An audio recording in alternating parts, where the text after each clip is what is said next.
I am Isaiah Thornton, 72 years old, and I am standing in the dark. The valet stand is empty. The heavy oak doors of Le Verrier, one of the most celebrated restaurants in Los Angeles, are locked tight. A single small sign taped to the glass reads, "Closed for private event." But there are no cars, no music, no life. I checked my watch, the simple Timex I've worn for 20 years. 7:00 p.m., Saturday. This was the time. This was the place. My son Andre had been very specific in the text message he sent me last week. "Dad, the wedding dinner is at 7 Saturday Le Verrier. Please don't be late." I pulled out my phone, my fingers feeling stiff in the cool night air. I dialed his number. It rang once, twice, then picked up. The sound on his end wasn't the quiet dinner I expected. It was loud, music, laughter, glasses clinking. "Dad," Andre's voice was breathless. "Hey, is everything okay? I can't really talk, we're busy." "Son," I said, keeping my voice steady. "I'm at the restaurant, Le Verrier, but it's locked, it's dark. I think you gave me the wrong address for the wedding." The line went silent for a 3-second beat that felt like an hour. I heard a muffled sound, him covering the phone. I heard the sharp, unmistakable voice of my daughter-in-law, Brooke. "Oh my God," she hissed, her voice cutting through the background noise. "He actually went. Just tell him, get it over with." Andre came back on the line. His voice was different, strained, guilty. "Dad, oh man, this is so awkward." He laughed, a short, nervous bark. "The wedding, right, the wedding was... Dad, the wedding was yesterday." Yesterday. The word didn't compute. "Yesterday?" I asked. "But the text... You said Saturday." "Yeah, I know," he said, talking fast now. "It must have been a typo. An autocorrect. Brooke handled all the invites, you know how crazy it gets. It was yesterday, at the Bel Air Country Club. It was beautiful, Dad, you would have... Well, look, I'm so sorry, I feel terrible, but we're literally walking to the gate at LAX right now. We're heading to Bora Bora. We'll do a dinner or something when we get back." "Okay, I gotta go."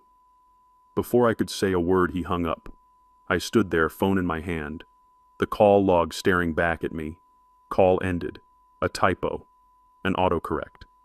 He lied to me. They lied. They gave me the wrong date, the wrong location to keep me, their simple old father, away from their new wealthy friends. They didn't want me there. I looked down at myself. I was wearing my best suit. A custom Brioni dark charcoal, the kind that costs more than a car. The suit I'd saved for this day. In my inner breast pocket, I felt the familiar shape of the gift I'd prepared. I reached inside, I pulled out the envelope. Inside was a cashier's check. I looked at the name, for Andre and Brooke Thornton. I looked at the amount, $2 million and 00100. My entire body went cold, not from the night air, but from a deep, sudden clarity. I held that check, the key to their future, the end of all their financial worries. Then, very slowly, very deliberately, I tore it in half. The sound was sharp, final. I tore it again and again. I walked over to a public trash can on the curb and let the small, confetti-sized pieces of paper flutter from my hand into the darkness. "A typo," I whispered to the empty street. "Okay. Before I tell you what happened when they landed from their honeymoon and discovered that the confused old man they had discarded was the only thing standing between them and financial ruin, I want to know where you're watching from. Drop your city in the comments below, and please hit that like button and subscribe if you believe that underestimating your elders is the last mistake you should ever make." Growing up in Los Angeles meant something different to Andre than it did to me. To him, I was just Isaiah Thornton, the retired postal worker. I was the man who woke up at 5 a.m. for 42 years to sort and deliver mail. He saw our house in View Park, Windsor Hills, not as a cherished piece of history in one of the most prominent, affluent black neighborhoods in the country, but as old and small, compared to the glass and steel boxes his new friends lived in. He saw my car, a 1998 Lincoln Continental, not as a mint-condition classic I meticulously maintained, but as a sign that I was poor, that I was stuck. He never knew the truth. My beloved wife, Lucille, God rest her soul, and I made a promise to each other when we first made it. We came from the dirt-poor side of Houston. We knew what it was to have nothing. And when we built something, we swore we would never let it poison us. We would never let it make our son weak. "Zay, She used to tell me, her hand on my arm, "Let's raise Andre to be a man, not an heir. Let him find his own strength. Let him respect the work, not the wallet." So we did. I never told him. My postal job was real. I loved the routine. I loved the people. It kept me grounded. But it wasn't my only job. My real job, my life's work, was Griffin Thornton Logistics. My best friend, my brother Jules Griffin, and I started it in the back of a rented garage in 1983. He was the numbers guy. I was the operations guy. We started with one battered flatbed truck and a promise to be faster and smarter than everyone else. Today, GT Logistics is a silent giant. We handle high-tech warehousing and specialized transport for aerospace and defense contractors. We are worth nearly $500 million, and I am the 50% silent partner. The chairman. I lived on my postal pension. It was enough. The rest, the real money, the dividends, the profits, the stock options, all of it went into a portfolio managed by Jules. It grew. Silently. A dragon sleeping on a mountain of gold. I kept waiting for the right moment to tell Andre. I thought I would when he graduated college. Then I thought, no, let him get a job first. Let him learn the value of $1. Then I thought, no, let him get married. Let him show me what kind of man he's become. I wanted to see his character. I wanted to see Lucille's legacy in him. But then, 2 years ago, he brought Brooke home. She walked into my home, the home where Andre took his first steps, the home Lucille passed away in, and I watched her face. It was a mask of polite disgust. Brooke Davenport was a tall, rail-thin woman who looked like she'd been assembled by a committee of luxury brands. Her dress was simple, but I recognized the cut. Loro Piana. Her bag was a Celine. Her shoes were Manolos. She was broadcasting wealth, or at least the desire for it. "Mr. Thornton," she said. Her handshake was a brief, cold touch of fingertips. "Andre has told me so much about you." "Please call me Isaiah," I said, offering her a smile. "Oh." She paused as if considering it. "I think Isaiah is fine. What a truly cozy home you have." Cozy. There it was. The word people use when they mean cramped and old-fashioned. I watched her eyes flick over the sofa Lucille and I had reupholstered ourselves. I saw her gaze linger on the framed photos of a young Andre in a homemade Halloween costume. I could almost hear her internal monologue, dated, cheap, needs renovating. "It served us well," I said simply. "Please sit. I'm making Lucille's favorite short ribs." "Oh, how rustic," she said. "I'm afraid I don't really eat red meat. Or much of anything heavy. Do you just have a salad? Maybe some sparkling water Perrier if you have it?" I looked at Andre. He just shrugged, already under her spell. "She's a healthy eater, Dad." I went to the kitchen and made her a salad. I only had tap water. When I gave it to her, she looked at the glass with a small, tight frown before taking a tiny sip. When I returned, she was already interrogating me. "So, Isaiah, Andre tells me you were a postman your entire career." I nodded. 42 years, never missed a day. Good, honest work." She smiled, a tight, thin-lipped expression that didn't reach her eyes. "How admirable. I have so much respect for the working class. My father," she said, naming a man I'd never heard of, "runs a private equity fund. He finds it fascinating how people can manage on a fixed income. It's a real skill, isn't it? Budgeting, couponing, that sort of thing." The insults were so perfectly wrapped in superficial compliments that my son, my poor, blinded son, was beaming. He thought she was impressed. I, on the other hand, felt a cold knot tighten in my stomach. I'd spent 3 decades negotiating with the sharpest, most ruthless CEOs in the defense industry. I know a power play when I see one. This wasn't a conversation. It was an appraisal. She was sizing up my value. And she had concluded I had none. I analyzed her. She wasn't just rude. She was calculating. She was disappointed. She had hoped her new boyfriend's father had more to offer. She was assessing me as a future liability. When Andre got up to take a very important call in the backyard, a habit he'd picked up from her always needing to seem busy, Brooke's demeanor shifted. The fake smile vanished. She leaned forward, her voice dropping to a conspiratorial whisper. "Isaiah, Andre and I are very serious. We're planning a future together. A significant future. I'm happy for him, I said. Yes, she said, brushing a non-existent piece of lint from her dress. But you see, my family, we're used to a certain standard. We'll be merging two families after all. And it's vital that everyone is on the same page. And what page is that, Brooke? She looked at me, her eyes flat and cold. The page where we aren't held back. We just want to make sure you'll be comfortable in your retirement, that you won't be a financial concern. It wasn't a question, it was a threat.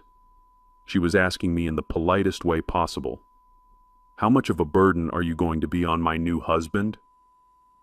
Before I could respond, Andre slid the patio door open, his call finished.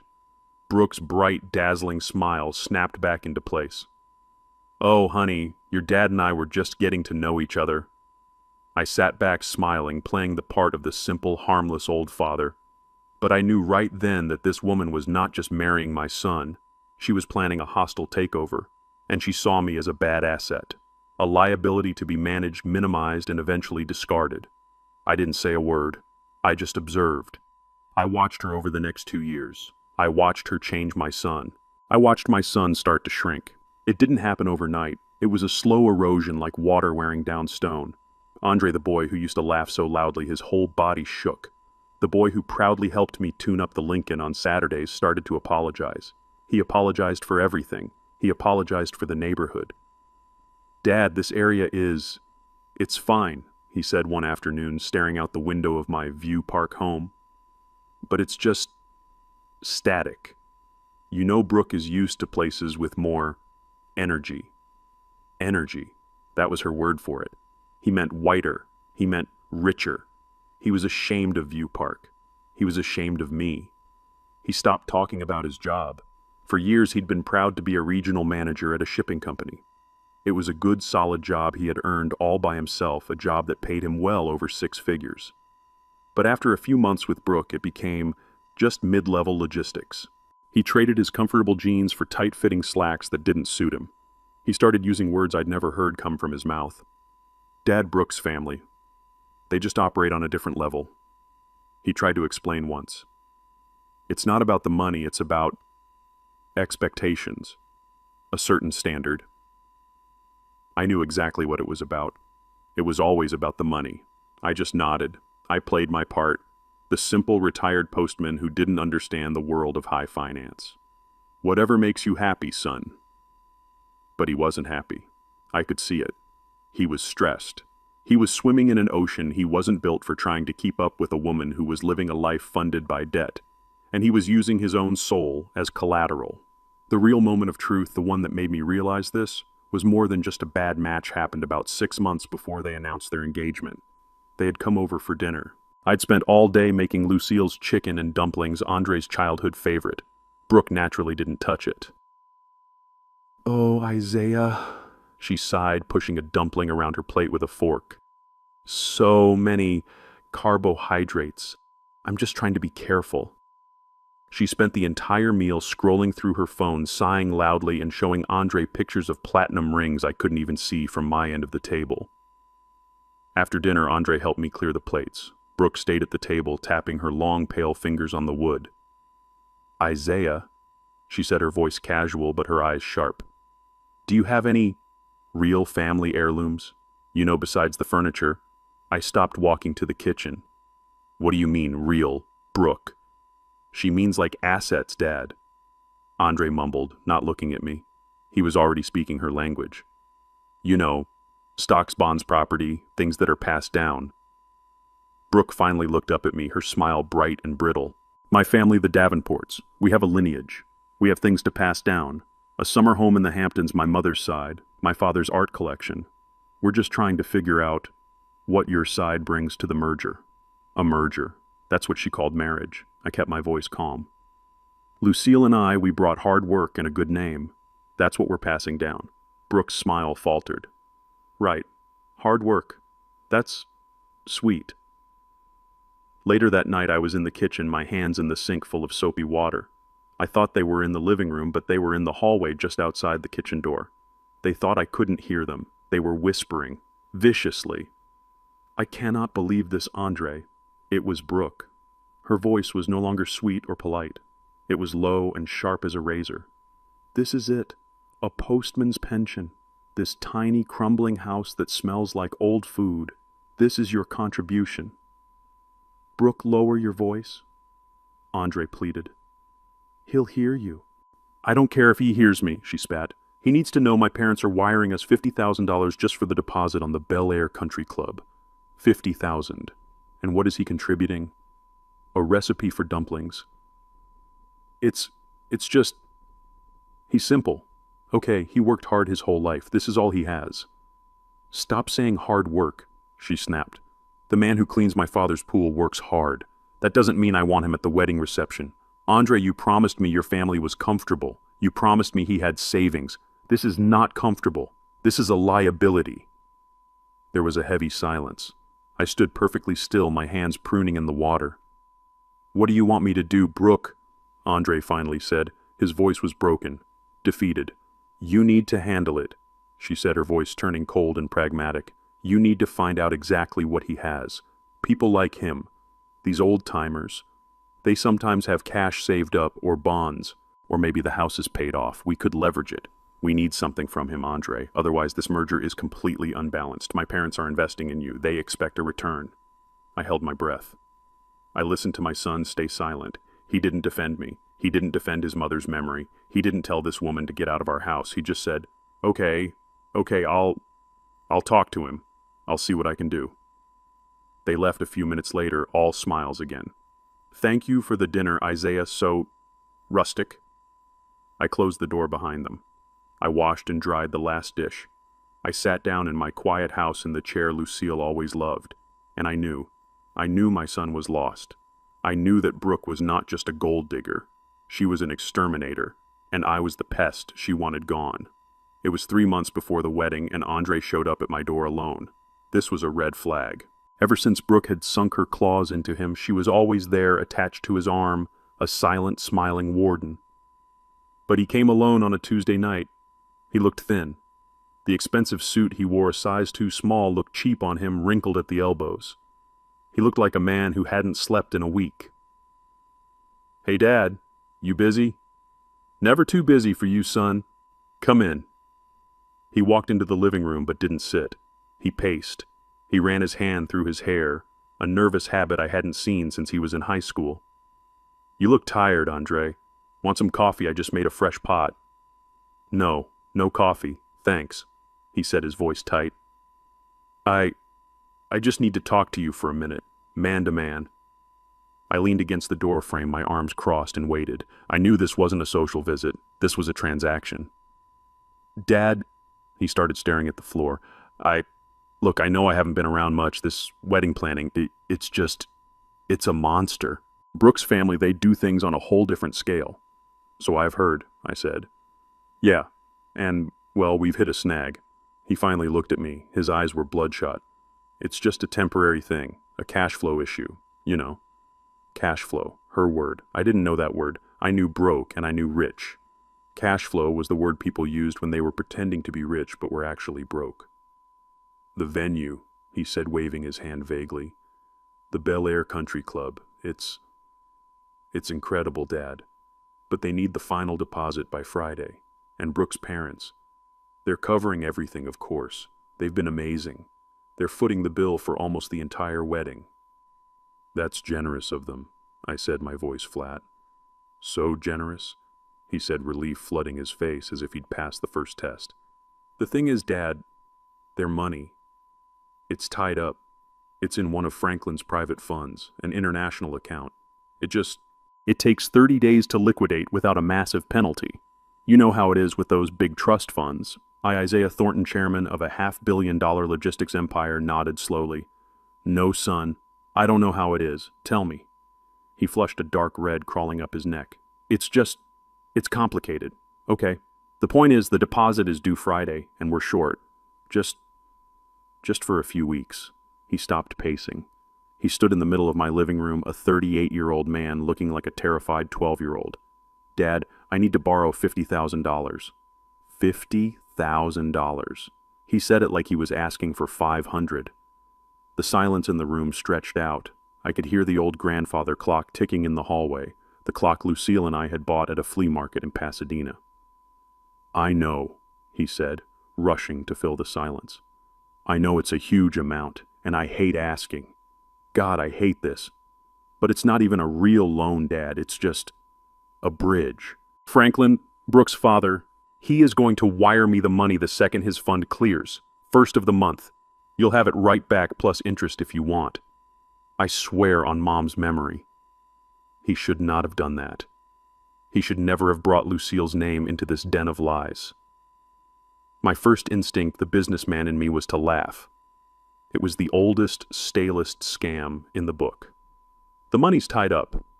I knew from Jules's preliminary checks that Franklin Davenport didn't have a private fund. He had a foreclosed property in Arizona and 3 maxed-out credit cards. The father in me, however, felt a different kind of coldness. I saw my son. I saw the desperation in his eyes. It was real. But it wasn't the desperation of a man planning a wedding. It was the desperation of a man terrified of the woman he was engaged to. He was terrified of failing her. He was terrified of what she would say if he came back empty-handed. This was my crossroads. If I said no, if I called his bluff, I would confirm all of Brooke's accusations. That I was just a broke, useless old man. That I was a liability. It would push Andre further away, right into her arms. He would resent me for embarrassing him for not stepping up. But if I said yes, I was financing my own execution. I was rewarding the lie. I was funding the very woman who was systematically poisoning my son against me. I was paying for the rope she would use to hang me. I looked at him, really looked at him. The sweat on his brow, the slight tremor in his hands. He wasn't asking for money to start a life. He was asking for money to keep his manipulator happy. And just like that, I knew what I had to do. To see how deep the rot truly went, you have to give it room to grow. "Okay," I said. Andre blinked as if he'd misheard. "Okay, just like that. I'll write you a check," I said. I walked to the old wooden desk where I still kept my postman checkbook, the one from the local credit union. I pulled it out and wrote the check, 50,000 and 00100. I tore it slowly from the book and handed it to him. His hands shook as he took the paper. He stared at it. "Dad, thank you. Thank you. You won't regret this. I'll pay you back. Franklin will pay you back. I swear." "I'm sure he will," I said. He hugged me then, a fast, awkward, guilty hug. The hug of a thief who just got away with the loot. "You're a lifesaver, Dad. Brooke is going to be so relieved. I gotta go. I gotta go tell her." "Go on, son." He practically ran out the door. I heard his car start and speed away, tires squealing just a little. I stood there for a long time listening to the silence of the house. I walked back to the fireplace and picked up the photograph of Lucille, the one from our 25th anniversary. Her smile was so bright, so honest. "Oh, Lucille," I whispered to the empty room. "What have I done? I had just paid my son to betray me. I hope I'm doing the right thing, my love. I truly hope I am. Because right now, it feels like I just loaded the gun they planned to use on me. But it was the only way. It was the only way to see the end of this. I had just bought $50,000 worth of fertilizer. And now I was going to sit back and watch exactly what kind of poison would grow." The 3 months that followed were quiet, too quiet. Andre and I exchanged a few brief, awkward text messages. He confirmed the wedding date and time. Saturday, 7 p.m. Leverrier. I asked if they needed any more help with the deposits. He replied almost instantly. "No, Dad. We're all set. Franklin's fund finally cleared. Everything is perfect. We can't wait to see you." "We can't wait to see you." The lie was so easy for him now.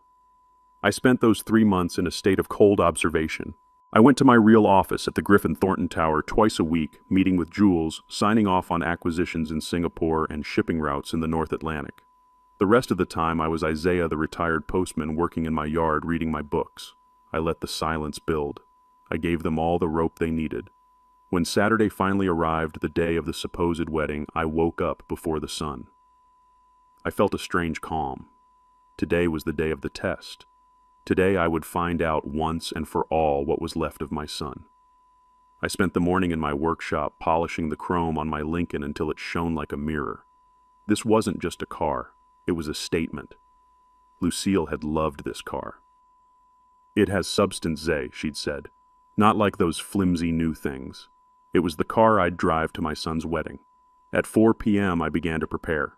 I didn't go to the simple closet where I kept my postman's work shirts and my comfortable slacks. I went to the back of my bedroom to the custom-built cedar-lined wardrobe that Andre had never once looked inside. I took out the suit. Andre and Brooke expected me to show up in a 20-year-old polyester suit from Sears, the one I used to wear to church on Easter.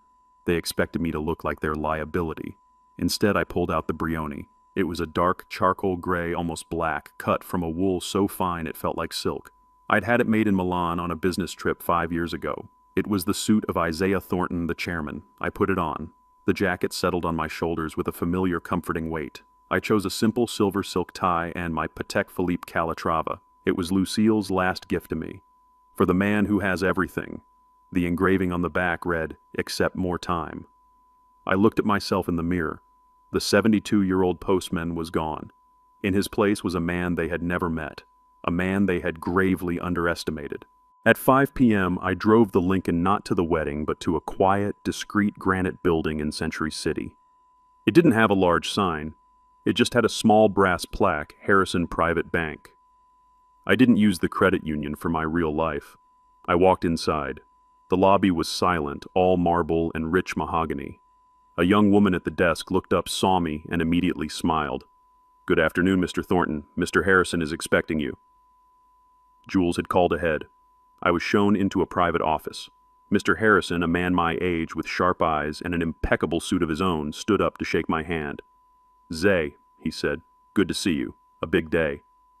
"Let's hope so, Robert," I said. "You have the item." He didn't speak. He simply opened a dark wooden box on his desk and slid a single piece of paper across to me. It wasn't a personal check from my postman account. It was a cashier's check drawn from one of the corporate holding accounts.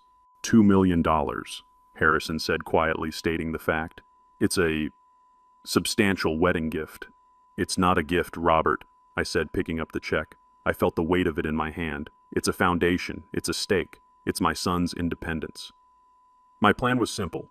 I'd seen Andre shrink. I'd seen Brooke and her family with their invisible funds and supposed lineage make him feel small. This check was his equalizer. This check would buy him his manhood back. It was enough money to free him from whatever financial hold they had on him. Enough for him to stand up and be his own man, not just Brooke's husband. I wanted to see the look on Brooke's face. I wanted to see the look on her arrogant father's face when the broke postman single-handedly funded their entire future. I wanted to see my son realize that everything he was chasing his wife had been insulting. "I hope he appreciates it, Zay," Harrison said, his voice soft. "So do I, Robert," I replied, sliding the check into the inner pocket of my Brioni suit. "So do I." I walked out of the bank and got back into the Lincoln. I sat there for a minute, my hands on the wheel. This was it. The final test. My son had lied to me about $50,000. He was marrying a woman who saw me as human garbage. He was on a dark path. But maybe, just maybe, this gesture could pull him back. Maybe seeing what I was willing to do for him would remind him who he was. It would remind him of Lucille. My hope was a small flickering flame, but it was still there. I put the car in drive and headed for Le Verrier. I drove toward my son's wedding, holding on to that $2 million hope, ready to save him. I had no idea I was driving to my own execution. I had no idea that when I arrived the restaurant would be dark and the betrayal would be absolute. I stood on the dark sidewalk, the phone pressed hard against my ear. It rang. Once. Twice. I expected it to go to voicemail. It was 7 o'clock on a Saturday. His wedding night. He should be at dinner laughing, giving a speech. He shouldn't be answering his phone. On the third ring he picked up. The first thing that hit me was the noise. It wasn't the refined clink of crystal and the soft murmur of a high-end restaurant. It was loud, a cacophony of pop music announcements over a loudspeaker and the rumble of 1,000 conversations. It sounded like a stadium or an airport. "Dad," Andre's voice was high, breathless. "Hey, is everything okay? I can't really talk right now. We're busy." Busy. I gripped the phone, a strange coldness seeping into my hand. "Son, Andre, I'm at the restaurant, Le Verrier." There was a pause.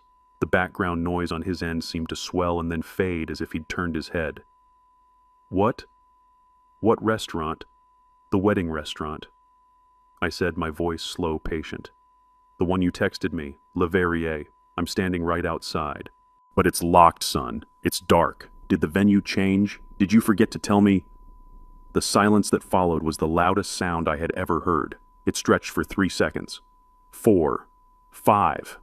It was a cavernous, empty silence where I could hear my own blood pounding in my ears. Then I heard it. It was muffled, him trying to cover the receiver with his hand. But he failed. I heard the sharp, frantic whisper of my daughter-in-law, Brooke. "Oh my God," she hissed. Her voice was pure venom. "He actually went. He really went to the fake place. Just tell him. Get it over with." Fake place.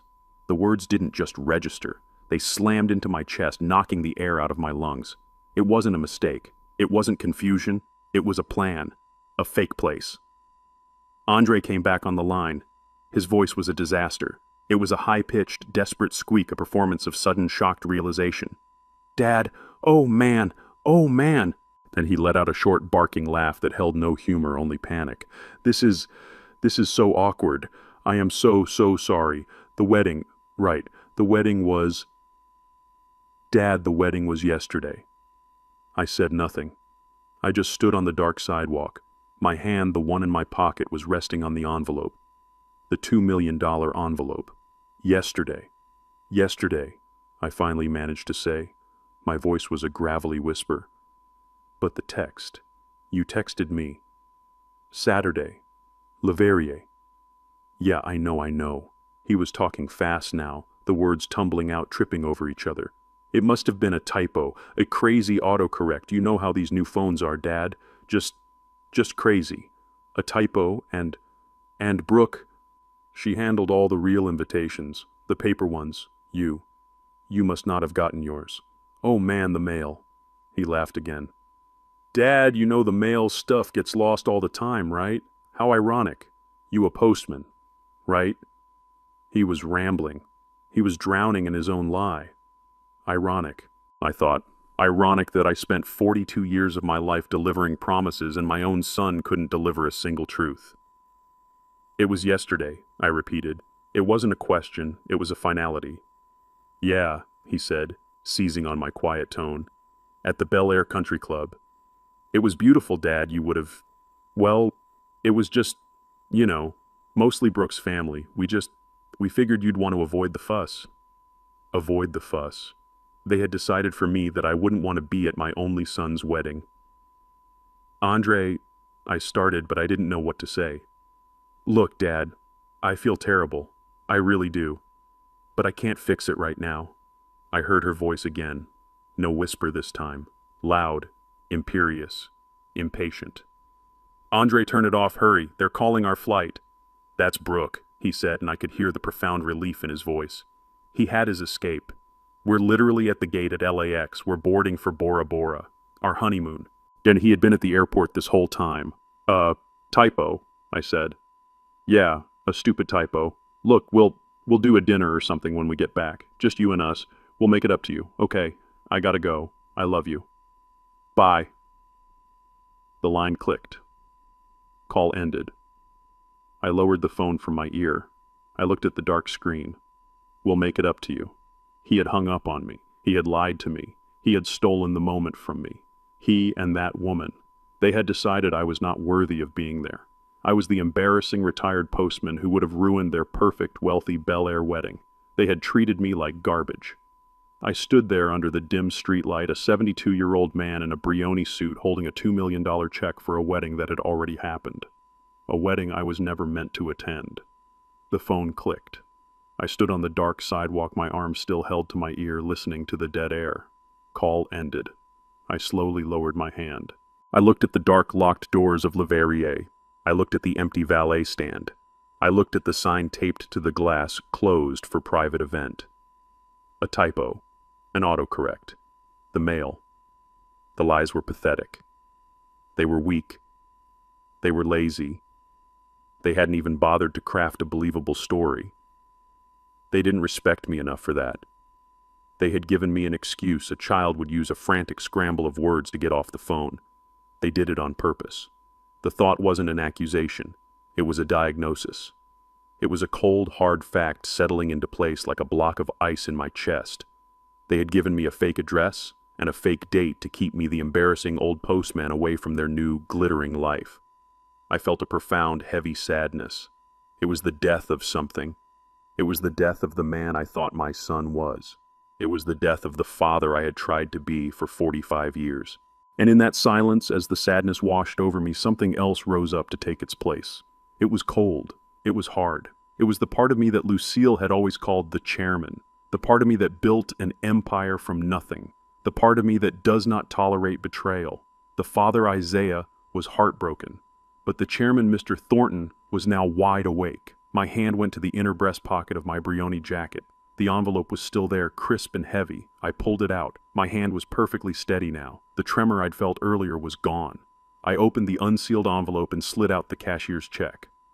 Harrison Private Bank. Pay to the order of Andre and Brooke Thornton. $2 million and 00100. This was his future, his independence. This was the foundation I was giving him to build a life where he would never have to bow to people like Brooke or her fraudulent family. This was my love quantified in a way even they could understand. I held the check between my thumb and forefinger. I thought about Andre, the boy I'd taught to ride a bike. I thought about the man who just hung up on me to go to Bora Bora, the man who let his wife call our home a fake place. I brought my other hand up. I folded the check neatly in half, pressing the crease flat and sharp with my fingernail. Then I unfolded it. I tore it, right down the middle. The sound was shockingly loud in the quiet night, a clean, final rip. It was the sound of a door slamming shut forever. It was the sound of a bloodline ending. I wasn't angry. I was precise. I put the two halves together, folded them, and tore again, and again. I didn't stop until the check was a small, confused handful of blue and white confetti. I walked to the metal trash can on the curb, the one I had stood beside during the phone call. I opened my hand. The pieces of my son's inheritance fluttered down, disappearing among old coffee cups and fast food wrappers. I let them go. I felt nothing at all. I walked back to the Lincoln. I didn't get in the driver's seat. I got in the back. I pulled out a different phone from my jacket, a sleek, modern smartphone Andre had never seen. I opened an app and typed one word, home. A minute later, a black, unmarked SUV, a customized armored Cadillac Escalade, pulled up silently behind the Lincoln. A man in a dark suit got out of the Escalade, walked to the Lincoln, got in, and drove it away. The driver of the Escalade, a man I knew only as Robert, opened my door for me. "Mr. Thornton, an unexpected change of plans this evening." "You could say that, Robert. Take me to the tower." "Yes, sir." We drove away from Leverrier. I didn't look back. We didn't drive south toward View Park. We drove east toward the glittering spires of downtown LA. Andre thought I lived in his childhood home. I did sometimes.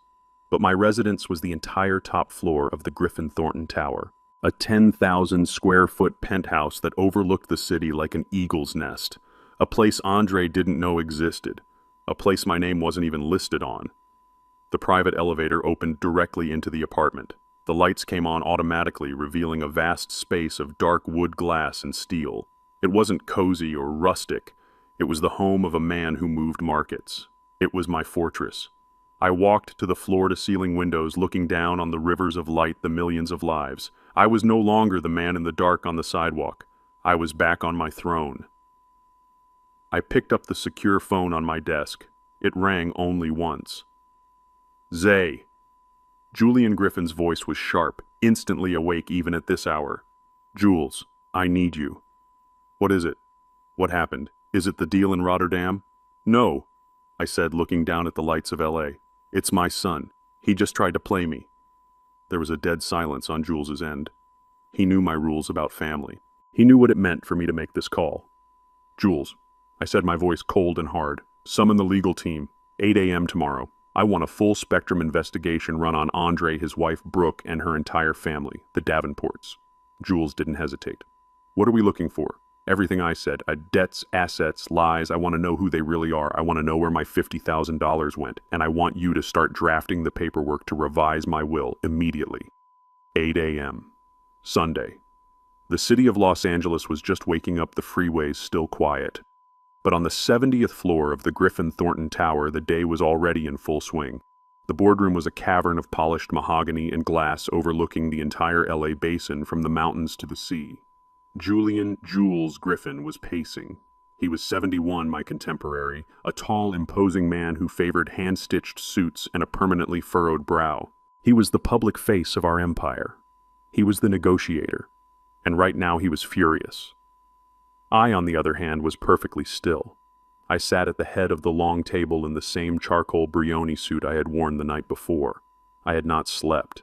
I was staring at a blank legal pad, a cup of black coffee steaming untouched in front of me. A fake address. Jules spat, his voice echoing in the cavernous room. He slammed his open palm onto the mahogany. The sound was like a gunshot. A fake date of all the low gutter snipe tricks. Zay, I told you, from the day he brought that woman home. I told you she was a viper. I told you she had dollar signs in her eyes. I looked up at him. My oldest friend, the man who'd held me up at Lucille's funeral. You did, I said. My voice was calm. It was the voice I used when I was closing a billion-dollar deal, not the voice of a grieving father.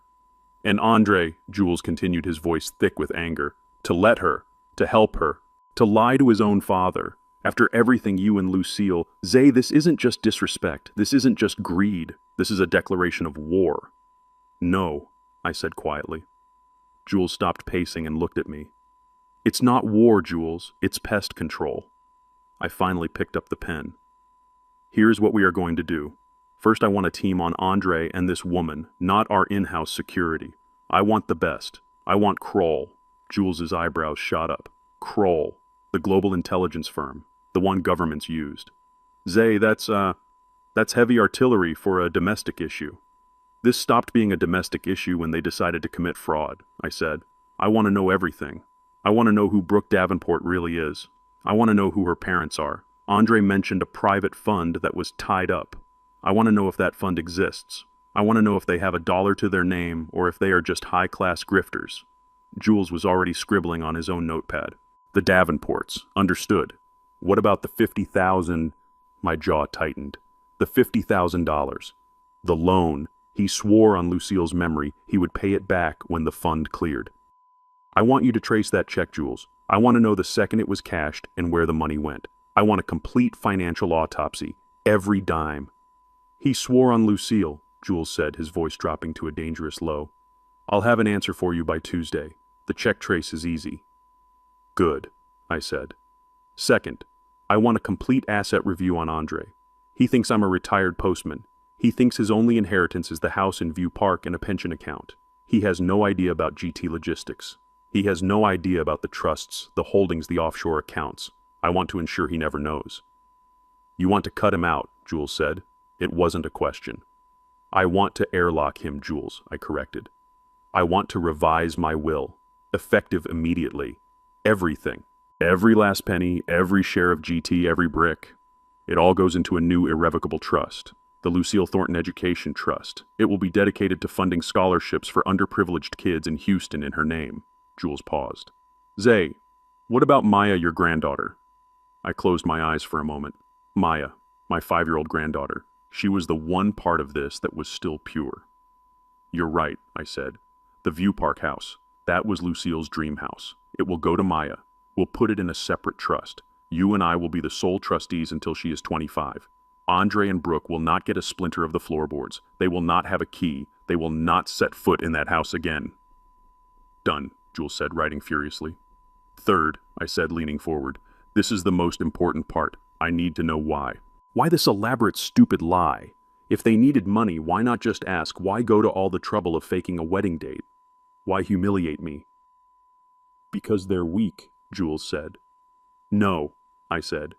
It's not just weakness, it's something else. It felt planned, like they wanted me to be confused, like they were testing me, like they were building a case. Jules stopped writing. He looked up, his eyes narrowing. Building a case. Zay, you don't think... I do, I said, the final cold piece of the puzzle falling into place. I think they are planning to have me declared incompetent. I think they believe I'm a lonely old fool with a house worth $1 million and a pension, and they want to take it. I think this fake wedding date was step one. They'll use it as proof that I'm losing my mind. They'll say I forgot my own son's wedding. Jules stared at me, his face pale with rage. They are going to try to put you under a conservatorship. That's the play, I confirmed. They think I'm a pawn. They don't know I'm the king. So here's what you're going to do. You're going to get me appointments with 3 of the top neurologists and psychiatrists in Los Angeles. I want a full cognitive evaluation. I want 3 signed, notarized affidavits stating that I am of sound mind and body. I want them on my desk before Andre gets back from Bora Bora. I'll schedule them for this week, Jules said, his voice grim. Good, I said, standing up. I walked to the window and looked down at the city. They are on their honeymoon. They think they've won. They think the simple old man is back in his cozy house, confused and heartbroken. Let them have their vacation. I turned to face my friend. Because when they get back, we're going to be ready. We're not just going to defend, we're going to attack. Jules nodded, a small, cold smile playing on his lips. This is going to be a very expensive lesson for them, Zay. Yes, I said. It is. They wanted a return on their investment. Well, I'm about to give it to them. It was Tuesday morning, 9 a.m. The California sun was streaming into my penthouse study, illuminating the dust motes dancing in the air. The city below was a distant hum. I had been up since 4. I had already met with 2 of the 3 psychiatrists Jules had scheduled. 2 signed affidavits attesting to my sound mind were already sitting on my desk. I was waiting. At 9 on the dot, Jules walked in. He didn't knock. He hadn't knocked in 40 years. He looked tired, but his eyes were sharp electric with the cold fury that I too was feeling. He was holding a single thin gray binder. It was stamped with one word, Carole. Zay. He said, his voice a low gravel. He didn't bother with greetings. He sat in the leather chair opposite my desk. The preliminary report is in. Phase 1 is complete. I leaned back in my chair. I steepled my fingers. I waited. I was no longer the heartbroken father on the sidewalk. I was the chairman. This was a damage report. Jules opened the binder. You asked about the $50,000, the loan. I remember, I said. It was a check from your View Park Credit Union account, Jules said, reading from the first page. You handed it to Andre at approximately 8:15 p.m. 3 months ago. He cashed it. He paused. At 10:04 a.m. the following morning. I nodded. No wasted time. Not even a day of false gratitude. He had run straight to the bank. Go on. It was not deposited into his personal account, Zay. It was not deposited into a joint account. It was deposited directly in its entirety into a checking account belonging solely to Brooke Davenport. My son, my only son, had taken my money, the money Lucille and I had saved, and handed it directly to her, like a tribute, an offering to his new queen. She didn't wait either, Jules said, his voice laced with contempt. The Kroll team tracked the outflow. The money didn't sit in her account for more than an hour. The $50,000 was gone by noon that same day. I pictured them. Andre smiling relieved, thinking he had solved his problem, and Brooke sitting at her laptop, her eyes gleaming, finally getting her hands on what she believed was the first taste of my hidden savings. Where did it go, Jules? I asked. My voice was perfectly flat. Jules turned the page. The first transaction made at 10:17 a.m. was an electronic payment of $18,450. He looked up at me. To American Express Platinum Services, $18,000. He had told me he was struggling. He had told me it was a bridge loan. He was drowning in debt he had never mentioned. It was her card, Zay, not his. We pulled the statements. Jules pushed a sheaf of papers across the desk. The outstanding balance was for charges made in the 90 days prior to Andre's visit, Neiman Marcus. A weekend trip to Cabo San Lucas. For a pre-wedding getaway, a wellness and rejuvenation package at the Beverly Hilton Spa, my $50,000, my hard-earned money, Lucille's legacy. It was paying for facials. It was paying for resort wear for a woman who despised me. Jules continued, his voice a relentless monotone. Second transaction, 10:19 a.m., $12,000 wired to Saks Fifth Avenue. The wedding dress, I said the words tasting like ash. Jules let out a short, harsh laugh. No, the wedding dress was supposedly a family heirloom from her mother. We're checking on that. This was for accessories. A pair of Jimmy Choo shoes, a Celine handbag, a full set of matching Rimowa luggage. She had used my money to buy the very armor of wealth she wore to look down on me. She was financing her performance of superiority with my own bank account. That accounts for $30,450, I said, doing the math in my head. What about the rest? The rest, Jules said, is the real insult. He tapped the paper. $19,550, transferred directly to Andre's personal account. To pay the Bel Air Country Club? I asked. The deposit? No, Jules said, shaking his head. We'll get to the club later. This money, 10,000 of it, was used that same afternoon to purchase 2 first-class non-refundable tickets to Bora Bora. I stared at him. The honeymoon Zay. The one her rich father-in-law was supposedly paying for. The one my son hung up on me to go on. He paid for it. With my own money. So, when I was standing on that dark sidewalk, humiliated, holding a $2 million check, they were at LAX waiting to board a flight that I had paid for. The audacity of it. The sheer naked, breathtaking arrogance. And the last $9,550, I asked. Cash withdrawal, Jules said. At an ATM at LAX, Terminal B, right before they boarded, spending money for the trip. Jules closed the binder. The snap of the rings echoed in the silent room.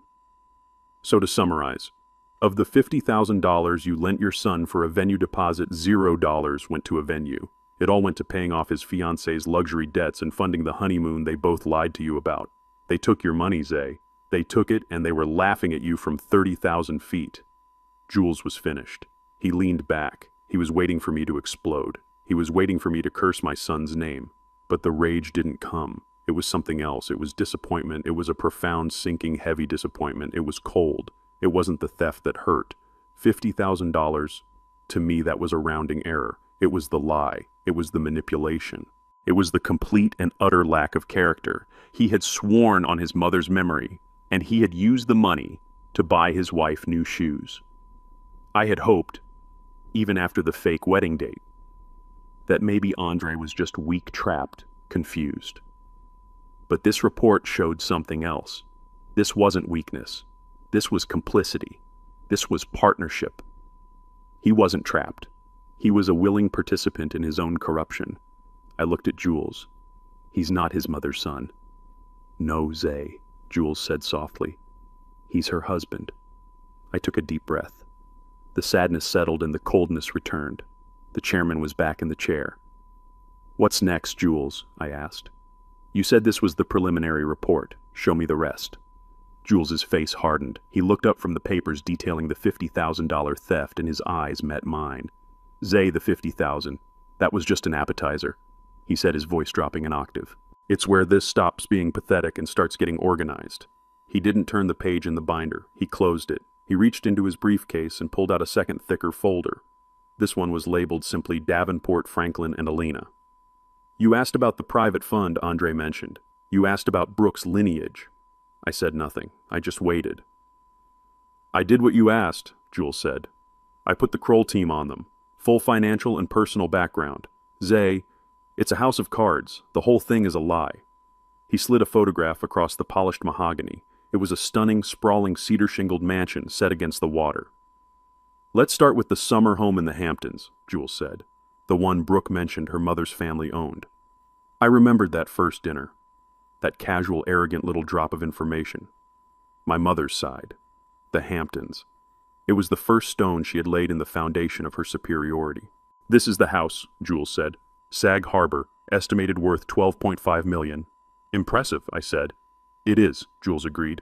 It belongs to Brooke's uncle, her mother's brother, Michael Stratton. He's a legitimate real estate mogul in New York, and according to the Kroll team who spoke to his attorney, Franklin and Elena Davenport haven't been invited there in over a decade. He apparently refers to them as the Locusts. The first brick crumbled. A borrowed piece of someone else's life presented as her own. So, the mother's side is a fabrication, I said. What about the father Franklin, the private equity man? Ah, yes, Jules said, a dark amusement in his voice. Franklin Davenport, the man Andre was so impressed by. Jules opened the new folder. Franklin did run a fund, Davenport Capital Partners. It was registered in Delaware in 2010. It had a good 3-year run leveraging commercial real estate in Arizona and Nevada. But he was sloppy, Zay. He was all flash, no foundation. He overleveraged, got caught in a bad market dip, and tried to double down. Jules tapped the paper. He was wiped out, completely. Davenport Capital Partners was formally dissolved in 2020. It's defunct, insolvent. He slid another document across the desk. It was a public record. He filed for Chapter 7 bankruptcy 2 years ago, Zay. They lost everything. The house in Greenwich, the cars, everything. The air in the penthouse study felt thin. This wasn't just not rich. This was a spectacular, devastating failure. But the suits, I said, thinking of their immaculate presentation. The talk of standards. The Bel Air Country Club. A performance, Jules said, his voice hard. The most desperate performance of their lives. They've been living on high-interest, unsecured credit ever since. They are kiting checks, Zay, moving money between accounts just to stay afloat. The Kroll report estimates their personal debt at just over $400,000. I saw it all clearly now. The condescending looks, the pity for my simple life. It was all a projection. They were the ones who were terrified. They were the ones who were poor. So Andre, I said, the pieces clicking into place. He didn't marry into wealth. He married into a fraud. It's worse than that, Zay. Jules leaned forward and the last shred of humor left his face. They weren't just pretending for Andre, they were targeting him. Or more specifically, they were targeting you. He turned the page. The team pulled their electronic records. 2 weeks after Brooke met Andre, her parents ran a full background check on him. They were disappointed. He was just a mid-level manager with a modest salary. So why pursue him? I asked. Because Jules said they also ran a check on you. My heart went still. What did they find? Jules almost smiled. Nothing.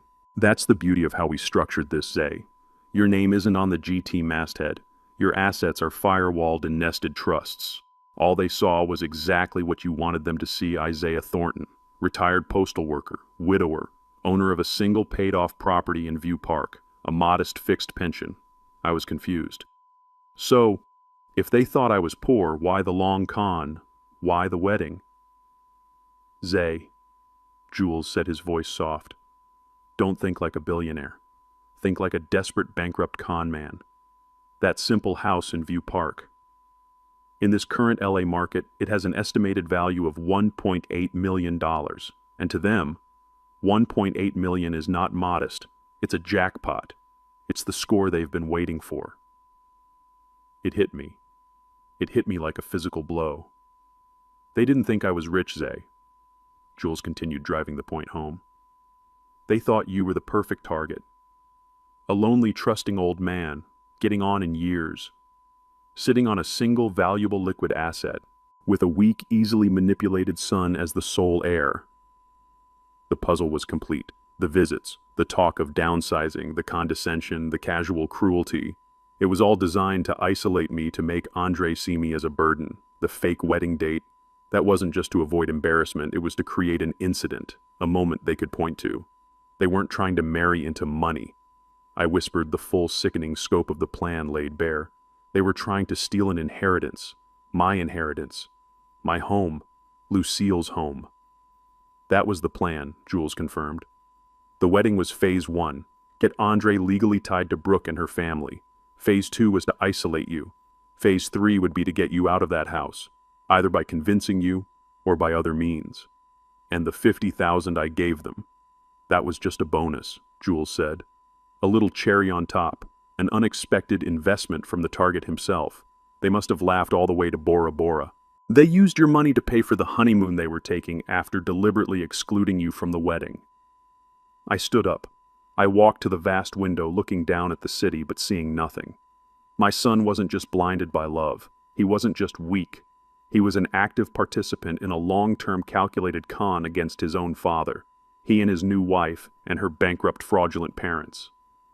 They were a pack of jackals, circling, waiting for me to die. Or worse, waiting to make me disposable. I turned back to Jules. The disappointment was gone. The sadness had burned away, leaving something cold and hard in its place. Jules, I said, my voice was ice. What else? Jules stared at me. His face was a mask of controlled fury. He was a man who lived in a world of contracts, numbers, and leverage. What he was about to tell me was outside that world. It was something personal, something ugly. "Zay," he said, and his voice was quieter now, which always meant he was more dangerous. "The 50,000 was the how. The Davenport fraud was the why.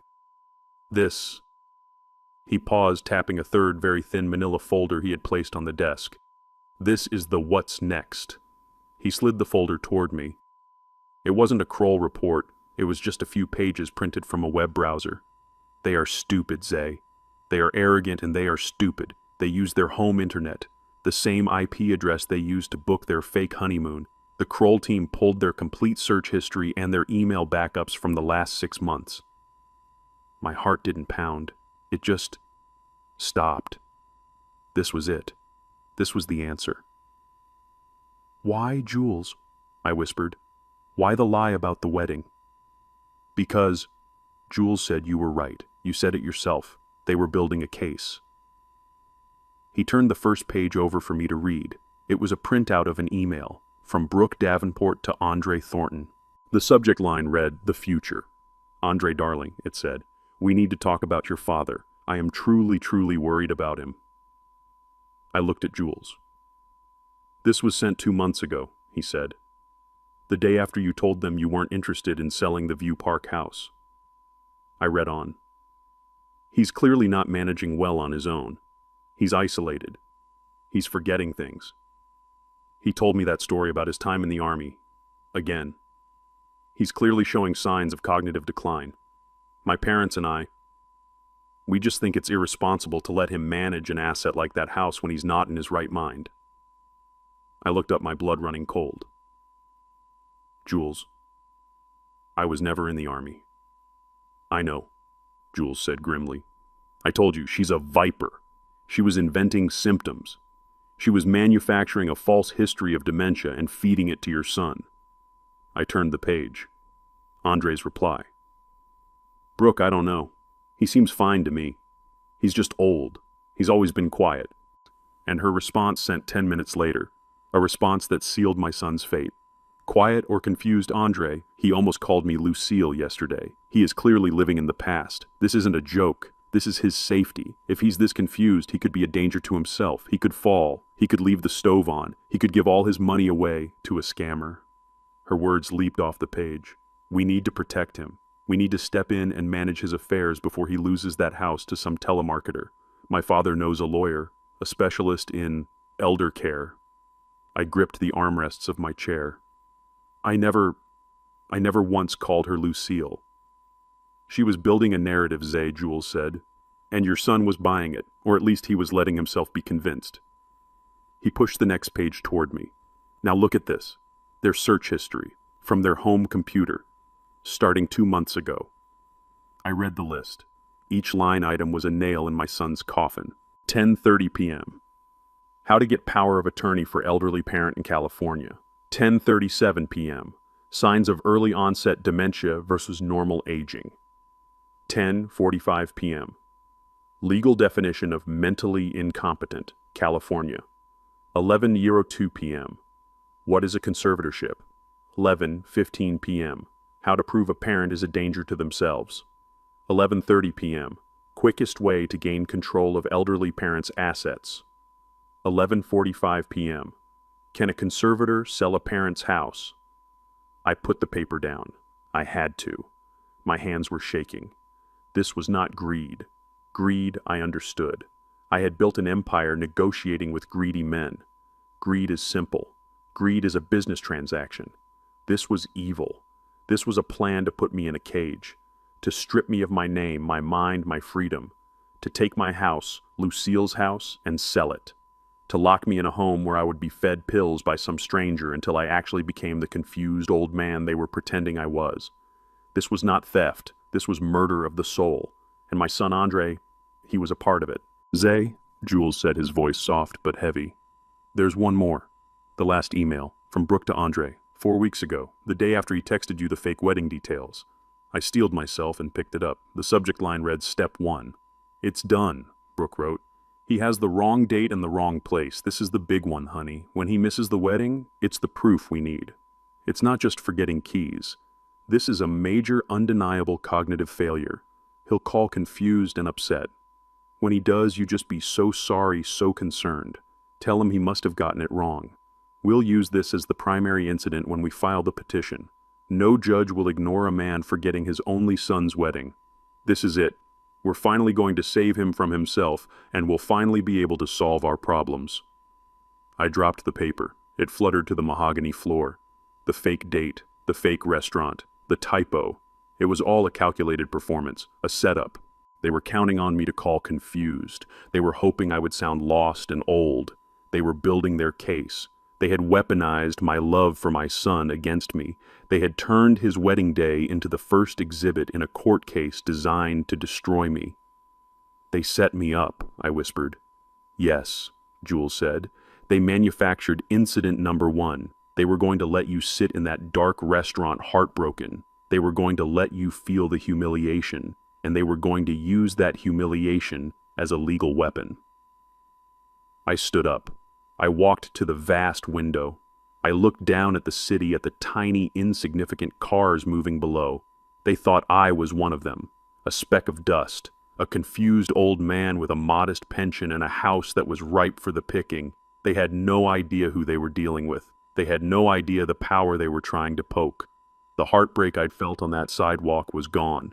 The disappointment I'd felt over the $50,000 was gone. All of it was gone, burned away by a clean, cold, righteous fury.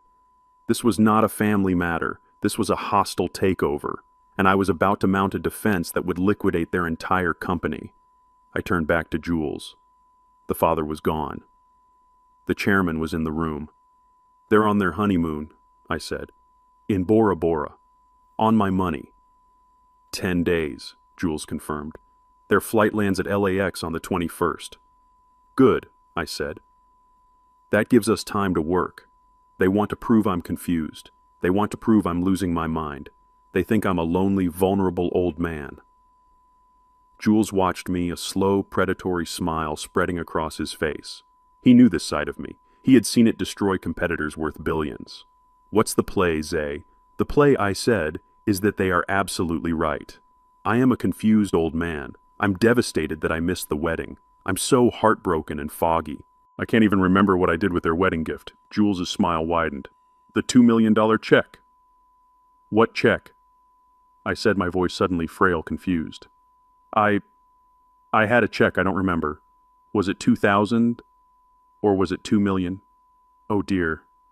My memory is it's just so foggy these days." I met my oldest friend's gaze. "I'm going to need you to spread a rumor, Jules. I need you to call that loudmouthed cousin of mine Thelma, the one who repeats everything." Jules was already dialing. "What should I tell her, Zay?" "You tell her," I said, "that you're worried about me, that I'm not myself, that I'm rambling about missing the wedding and losing a very large wedding check, a life-changing amount of money. Tell her I keep patting my pockets saying, 'I've lost it. I've lost it all.'" "Oh, this is good," Jules chuckled. "They're hunting a wounded animal," I said. "Let's show them exactly where to find the bait. And Jules, get Dr. Kaplan and Dr. Singh on the line. I need those final 2 cognitive evaluations on my desk by Friday. I want them notarized in triplicate." I sat back down at my desk. The jackals thought the lion was dying. It was time to remind them why I was king. I spent the next 3 days methodically, clinically dismantling my life, or at least the life my son thought I had. Jules and I sat in his office, not the grand boardroom, but his private study on the 70th floor, surrounded by legal books and art from his travels. A stack of freshly printed documents sat between us. "First," Jules said, sliding a thick document toward me. "The View Park house, Lucille's house." I picked up my pen. It was a Mont Blanc heavy and cold in my hand.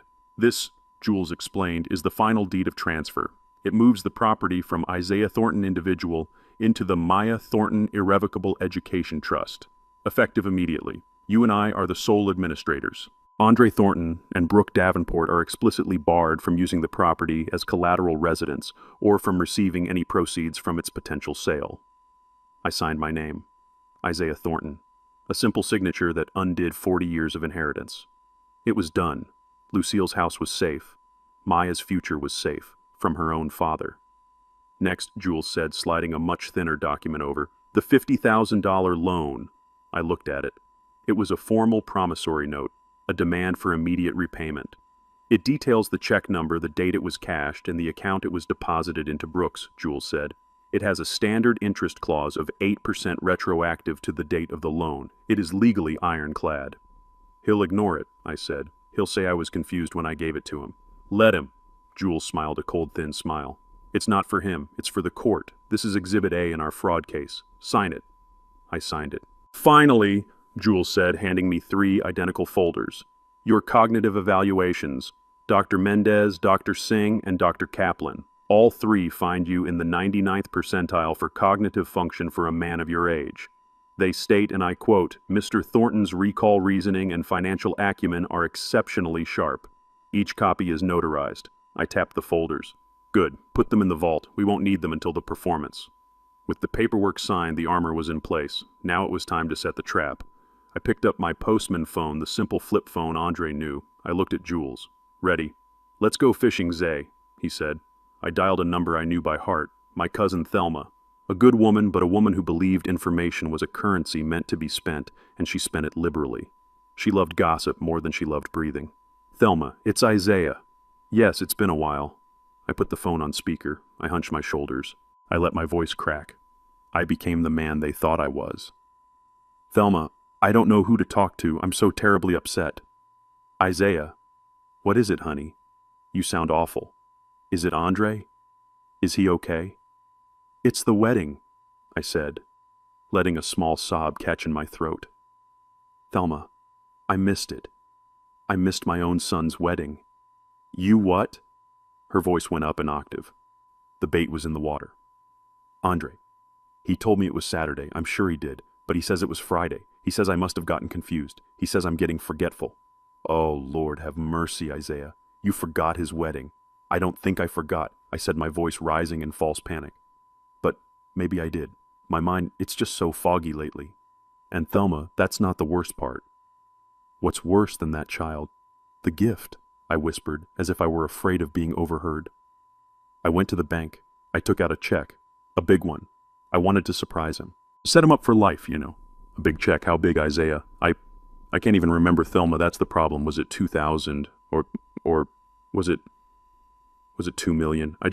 I can't find it. I think I lost it. I had it in my suit. I'm sure I did. But now it's gone. What if I threw it away? What if someone stole it?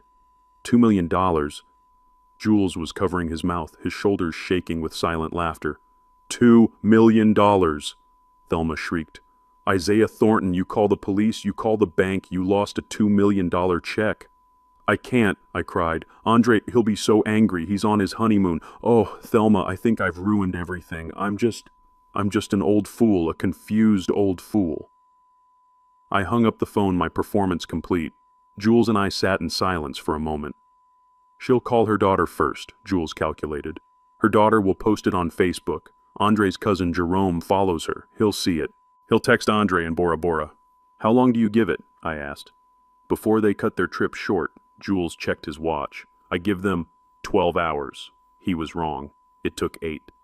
Jules's private phone rang at 4 a.m. the next morning. It was the Kroll team leader stationed in French Polynesia.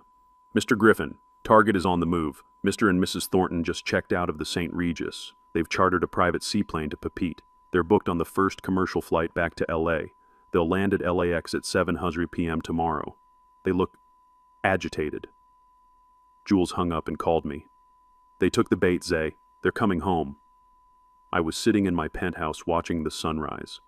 They're coming home to hunt a wounded animal, I said. They think they're coming to take control of a senile old man's $1.8 million house. They have no idea, I said, that they're really coming to try and claim a $2 million check. They're about to expose just how greedy they really are.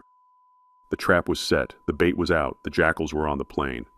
All I had to do now was go back to View Park, put on my old sweater, and wait in my cozy little house, ready to play the part of a confused, broken, and very vulnerable old man.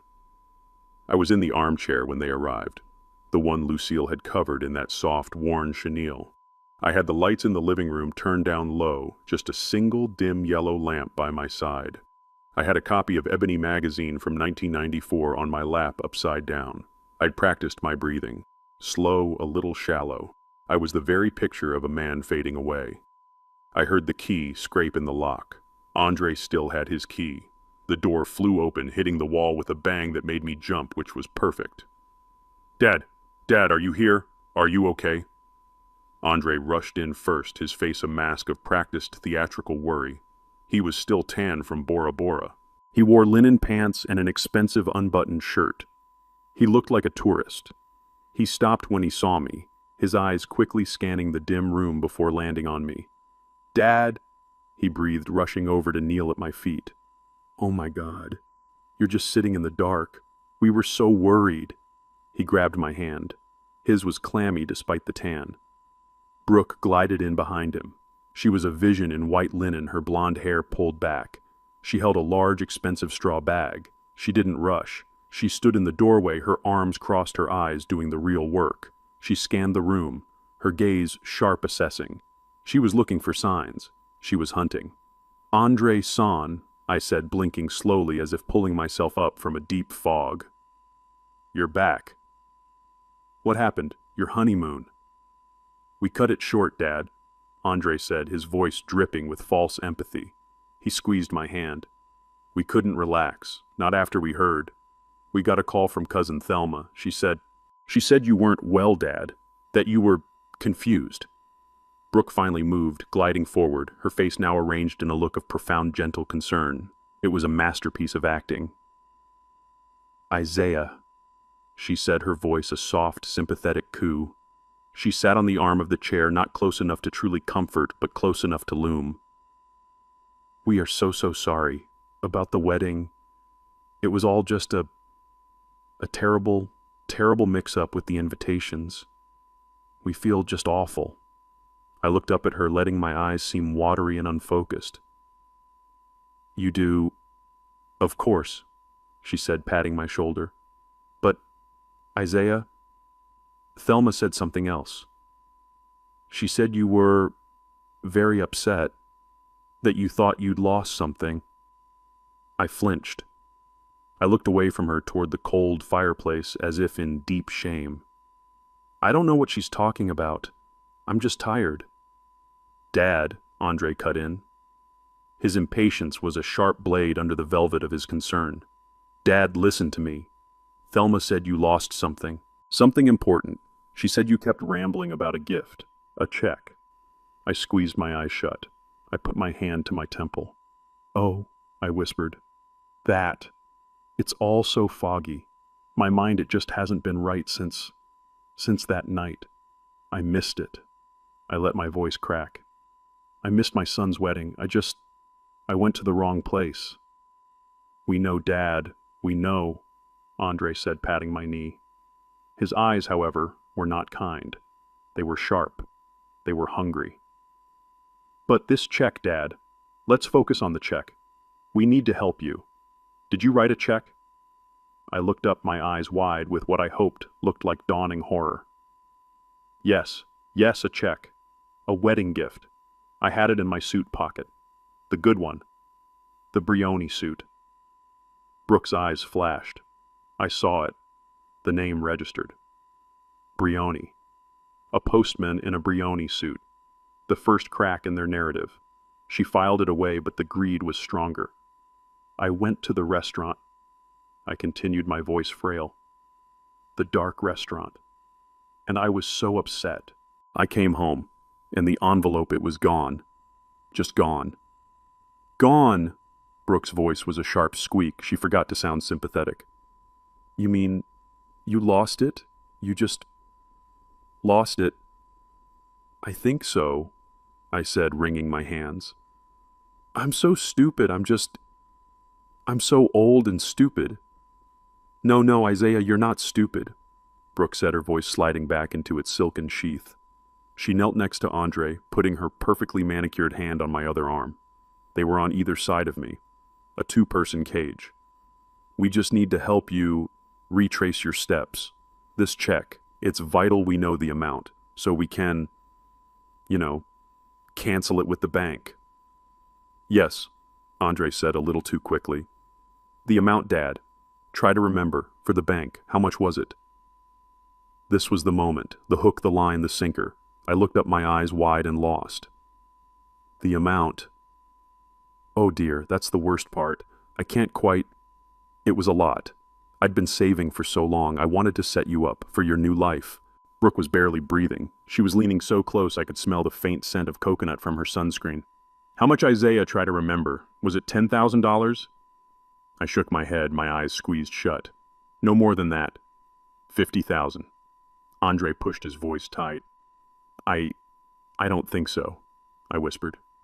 I think it started with a T or no wait. Was it 2,000? Brooke's face fell. I saw it.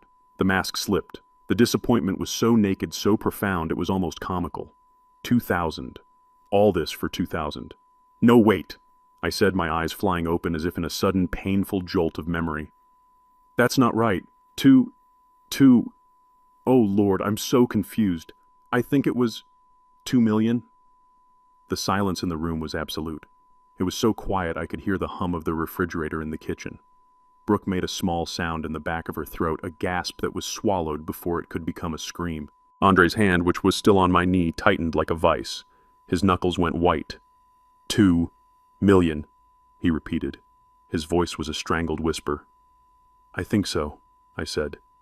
I let the tears, real tears of rage, well up in my eyes. I think I lost a $2 million check. I've ruined everything. I'm just an old fool, Andre. A confused old useless fool. I buried my face in my hands sobbing, but I was sobbing to hide the smile. Through my fingers I watched them. They weren't looking at me. They were looking at each other. The mask of concern was gone. The fake sympathy had evaporated. Their eyes were wide, blazing nakedly, terrifyingly alive, with a greed so profound it was ecstatic. They weren't looking at a father. They weren't looking at a heartbroken old man. They were looking at a senile, walking, talking lottery ticket. Dad, Andre said. His voice was trembling, but not with concern. It was trembling with adrenaline. Dad, it's okay, don't cry. Brooke was the first to recover. Her face smoothed, her eyes narrowed. She was calculating. Isaiah, she said, her voice now a thick, heavy syrup of kindness. It's all right. This is not your fault. This just proves what we were worried about. She stroked my arm. You're clearly under too much stress. You can't be expected to manage things like this on your own. It's too much for you. But the money, I whimpered. 2 million. Shh, Andre said, joining in. We'll find it, Dad. We'll search the house. We'll call the bank. We'll handle it. He looked at Brooke. A silent, perfect communication passed between them. We're home now, Andre said, his voice full of a new terrible strength. We're going to take care of you. From now on, we'll take care of everything. The trap was sprung. The jackals had just offered to guard the hen house. They were taking care of me. Andre's hand was a heavy proprietary weight on my arm. Brooke's fingers stroked my shoulder with a touch that felt like ice. They were kneeling, a perfect portrait of loving concern, but their eyes were shining. They were looking at each other over my head, their faces glowing with the ecstatic, terrible light of $2 million. Dad, Andre said, his voice a thick, comforting syrup. You're so tired. You're so worried. Don't you think about that check. Don't you worry about a single thing. We're home now. We'll handle it all. But 2 million, I murmured, letting my voice crack and tremble. It was all I had saved for you, son. For you and for Maya. I felt Brooke's fingers tighten on my shoulder. I saw her eyes narrow for just a fraction of a second. Maya, my granddaughter. The trust fund I'd mentioned for her was not part of their plan. Shh, Isaiah, she cooed, her smile snapping back into place. It's all right. We will find it. We just need to help you remember. And her voice was kind, the voice you use for a child or an idiot. Where were you before you went to the restaurant? The fake restaurant. The fake restaurant. I repeated, my eyes wide as if the concept was too complex. It was fake. No, Andre said, shooting Brooke a look of pure, venomous fury. He was furious she'd let it slip. She means the restaurant you thought it was at. Dad, just think. Your suit. You said you had it in your suit. My suit, I repeated, grasping the word like a lifeline. Yes, my good suit, the Brioni. Brooke's eye twitched again at the brand name, a postman in a Brioni suit. The detail didn't fit her narrative, but the greed was stronger. I came home, I said, my voice distant, gazing at the cold fireplace. I was so sad. I took it off. I think I put it in the closet. Okay, Dad, Andre said, standing up. He was vibrating with impatience. Okay, good. That's good. We'll look. I'll go check the closet right now. No, I said. I grabbed his wrist. My grip was sudden and stronger than a frail old man should be. They both froze. I saw their eyes meet again. He's stronger than he looks. I immediately let my hand fall away, making it tremble. No, I whispered as if ashamed. I remember now. I didn't put it in the closet. I had it. I was angry. Angry. Brooke's voice was sharp as scalpel. Why were you angry, Isaiah? Because, I said, letting the tears well up, the real tears of rage and humiliation. Because I missed it. I missed my son's wedding. I thought if I missed the wedding, you didn't need the gift. I thought it was all spoiled. Andre's face went chalk white. Dad, what are you saying? What did you do? I didn't answer him. I just pointed a trembling finger toward the old mahogany desk where I kept my postman checkbook. I was sitting right there. I had the envelope in my hand. I was so confused. Isaiah, Brooke said. Her voice was no longer a coo. It was a low, dangerous command. Where is the envelope? I pushed myself up from the armchair, a performance of frail, aching joints. I think I put it in the trash. The trash! Andre yelped. He didn't walk. He sprinted. He dove into the kitchen. I heard the metal lid of the kitchen bin clang against the wall. I heard the frantic, wet sound of him digging through the coffee grounds and vegetable peels. It's not here, he screamed. His voice was a high-pitched panic. Dad, the trash is empty. The garbage truck. It must have come this morning. Brooke's face collapsed. For one beautiful second I saw the real her, a mask of pure reptilian rage. She looked at me, her mouth a thin white line. You stupid, old, she began, her voice a low hiss. No, I said, cutting her off, my timing perfect. No, not the kitchen trash. I was at the desk. I used the small one. I pointed to the elegant leather-bound wastebasket next to my desk. They moved as one. It was a blur. They both lunged for it, nearly knocking each other over. Andre got there first. He grabbed the small basket, upended it onto Lucille's rug. A few crumpled receipts, a tissue, and nothing. It was empty. It's gone, Andre whispered, staring at the small pile of trash. He looked at me, his eyes wild. Dad, where is it? I don't know, I whimpered. Oh, wait. I shuffled over to my desk. I pulled open the top drawer, the one that was messy, the one full of old pens, paper clips, rubber bands. I think I tore it up, I said, my voice barely audible. But I didn't throw it away. I kept it, right here. I reached into the back of the drawer and pulled out a small white envelope. They both stopped breathing. I opened the flap and poured the contents into my trembling palm. A small pile of confetti, blue and white, high-security paper, the remains of $2 million. Andre stared at my hand. Brooke just stared. I was just so upset, I whispered, my voice breaking with a perfect imitation of confused grief. I just tore it up. I thought it was just junk mail. Just little pieces. Brooke let out a sound. It was not a word. It was a high-pitched, strangled keening like an animal caught in a trap. You, she whispered. You tore it. It was just a mistake. I whimpered, playing my role to the hilt. It was just $2,000, wasn't it? I can write you another one. I have my checkbook.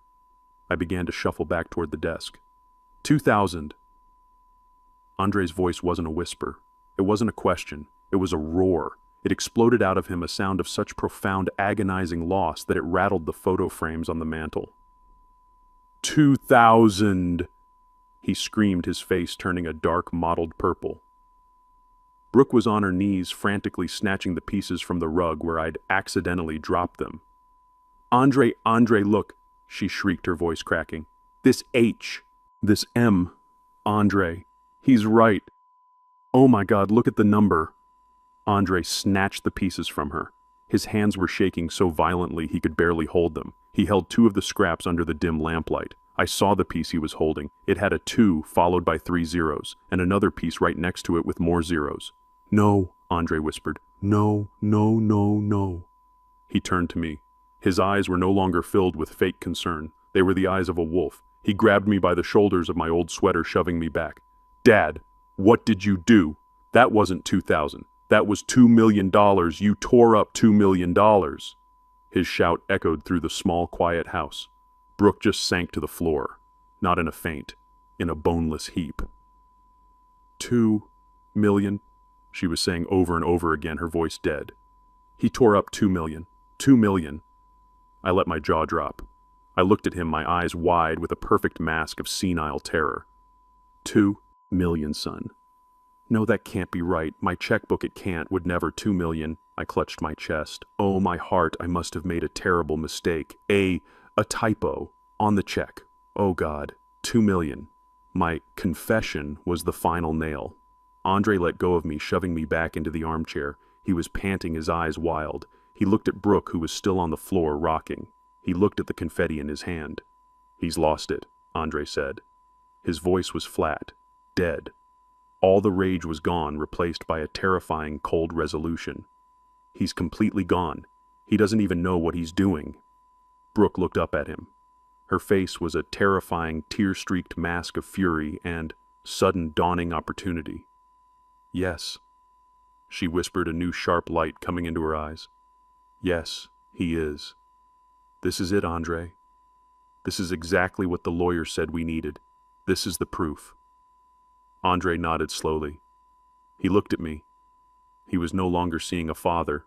He was seeing a broken vault. A senile, incompetent $2 million problem.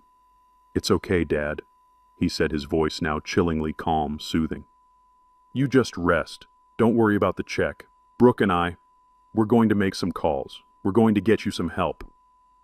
They walked out of the living room, leaving me alone in the dim light. I heard them in the kitchen, their voices low, urgent, and angry. Call the lawyer, now, I heard Brooke hiss. The hunt was over. The jackals were now moving in for the kill, and I had just given them the perfect reason to do it. I sat there in the dim light of Lucille's armchair. I heard them. The kitchen was just down the hall, but their voices were no longer hushed, careful whispers. They were sharp. They were angry. He tore it up, Brooke hissed. Her voice was a low, violent vibration. He sat right in that chair, looked you in the eye, and tore up $2 million. That's senile, malicious. I cannot believe this. What do we do? Andre's voice was high, panicked. What can we do? It's gone. He tore it up. He admitted it. My God. Brooke, 2 million. Stop panicking, Andre, she snapped. Her voice turned cold, precise, calculating. This doesn't change anything. It confirms everything. It's the proof. It's exactly the proof the lawyer said we needed. Proof of what? That he is mentally incompetent, that he cannot manage his own affairs, he is a danger to himself. He just destroyed a fortune. Andre, call the lawyer, the one my father recommended. Call him now. Tell him the primary incident just happened. Tell him we're executing the plan. I heard the beep of a phone being unlocked. They weren't even trying to hide. They believed I was deaf, as well as senile. They believed I was just a piece of furniture in the next room while they calmly, coldly decided my fate. The father in me, the one who had held Andre's hand as he learned to walk, was dead. The chairman was listening, and he was pleased. The trap was sprung. They came back into the living room. The performance was over. Brooke's face was no longer soft with that fake syrupy concern. It was a hard white mask of fury. Her eyes were like 2 blue chips of ice. Andre stood behind her, his face pale, but his jaw was set. He had made his choice. Isaiah, she said, not Dad, not Mr. Thornton. I flinched, playing my part. I looked up as if startled from a nap. Brooke, dear, is everything all right? Did you find the pieces? I'm so sorry, Stop it, she spat. The mask was gone. Just stop it. Stop playing stupid. You know what you did? You tore up our future. You tore up Maya's future. Brooke, Andre said, grabbing her arm, not like this. We agreed. We're doing this to help him. No, she said, shaking his arm off. I'm done helping. I am done being polite. I have been patient. I have coddled this postman for 2 years waiting for you to handle it. And now he burns $2 million in a wastebasket because he's foggy. She was pacing now, a caged animal. This ends today. I watched her, The real her. The Hamptons lineage and the private equity father were all just cheap costumes. This was the truth. This was the gutter she had crawled out of. "Brooke," I whispered, my voice trembling. "I don't understand. I said I was sorry. It was a mistake. I thought it was 2000. Andre stepped forward. He put his hands on his hips. He was no longer my son. He was her husband. He was her accomplice. "Dad, Bob," he said. His voice was cold, devoid of all emotion. She's just upset. We are both upset, but she is right. This incident with the check, it's the final straw." "Final straw?" I repeated, my voice small.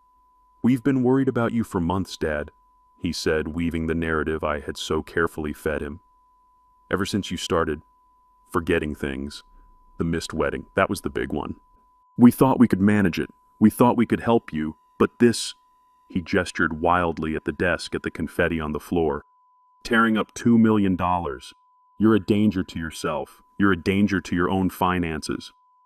He was pacing now, just like her. "What if you'd done that with the house, Dad? What if you'd forgotten and signed the deed over to some telemarketer? You could lose everything." Brooke crossed her arms, a smug, cold look of victory on her face. "He's right, Isaiah. You need supervision. You need professional help. You cannot be trusted with your own money anymore. You just proved it." I looked from her face to his. "Andre, supervision. What are you saying? This is my house." "It is your house, Dad," Andre said, his voice hard. "And it's a $1.8 million asset, and you're treating it and your money like scrap paper." He stopped pacing. He stood directly in front of me, forcing me to look up at him. His eyes were cold, empty. All the warmth Lucille and I had poured into him for 45 years. It was gone. "Brooke and we spoke to a lawyer weeks ago. Weeks ago. The lie about the private fund was still fresh, but they had been planning this for weeks. We were hoping," he continued, "that we wouldn't have to do this. We were hoping you'd cooperate, that you'd see reason. But after this, you've forced our hand." Do what?" I whispered. "We are filing a petition for conservatorship." Andre said, the words dropping like stones in the quiet room. "Effective immediately. We are taking control of your affairs." Brooke stepped forward, adding the final killing blow. "It's to protect you, Isaiah. We will manage your assets. We will of course sell this house. It's far too large for you. And we will use the money to move you into a wonderful facility, a secure place," she smiled, "with people your own age, where you can be monitored, where you can't hurt yourself anymore." A facility, a home. They were going to sell Lucille's house, my house, and lock me away, all for money.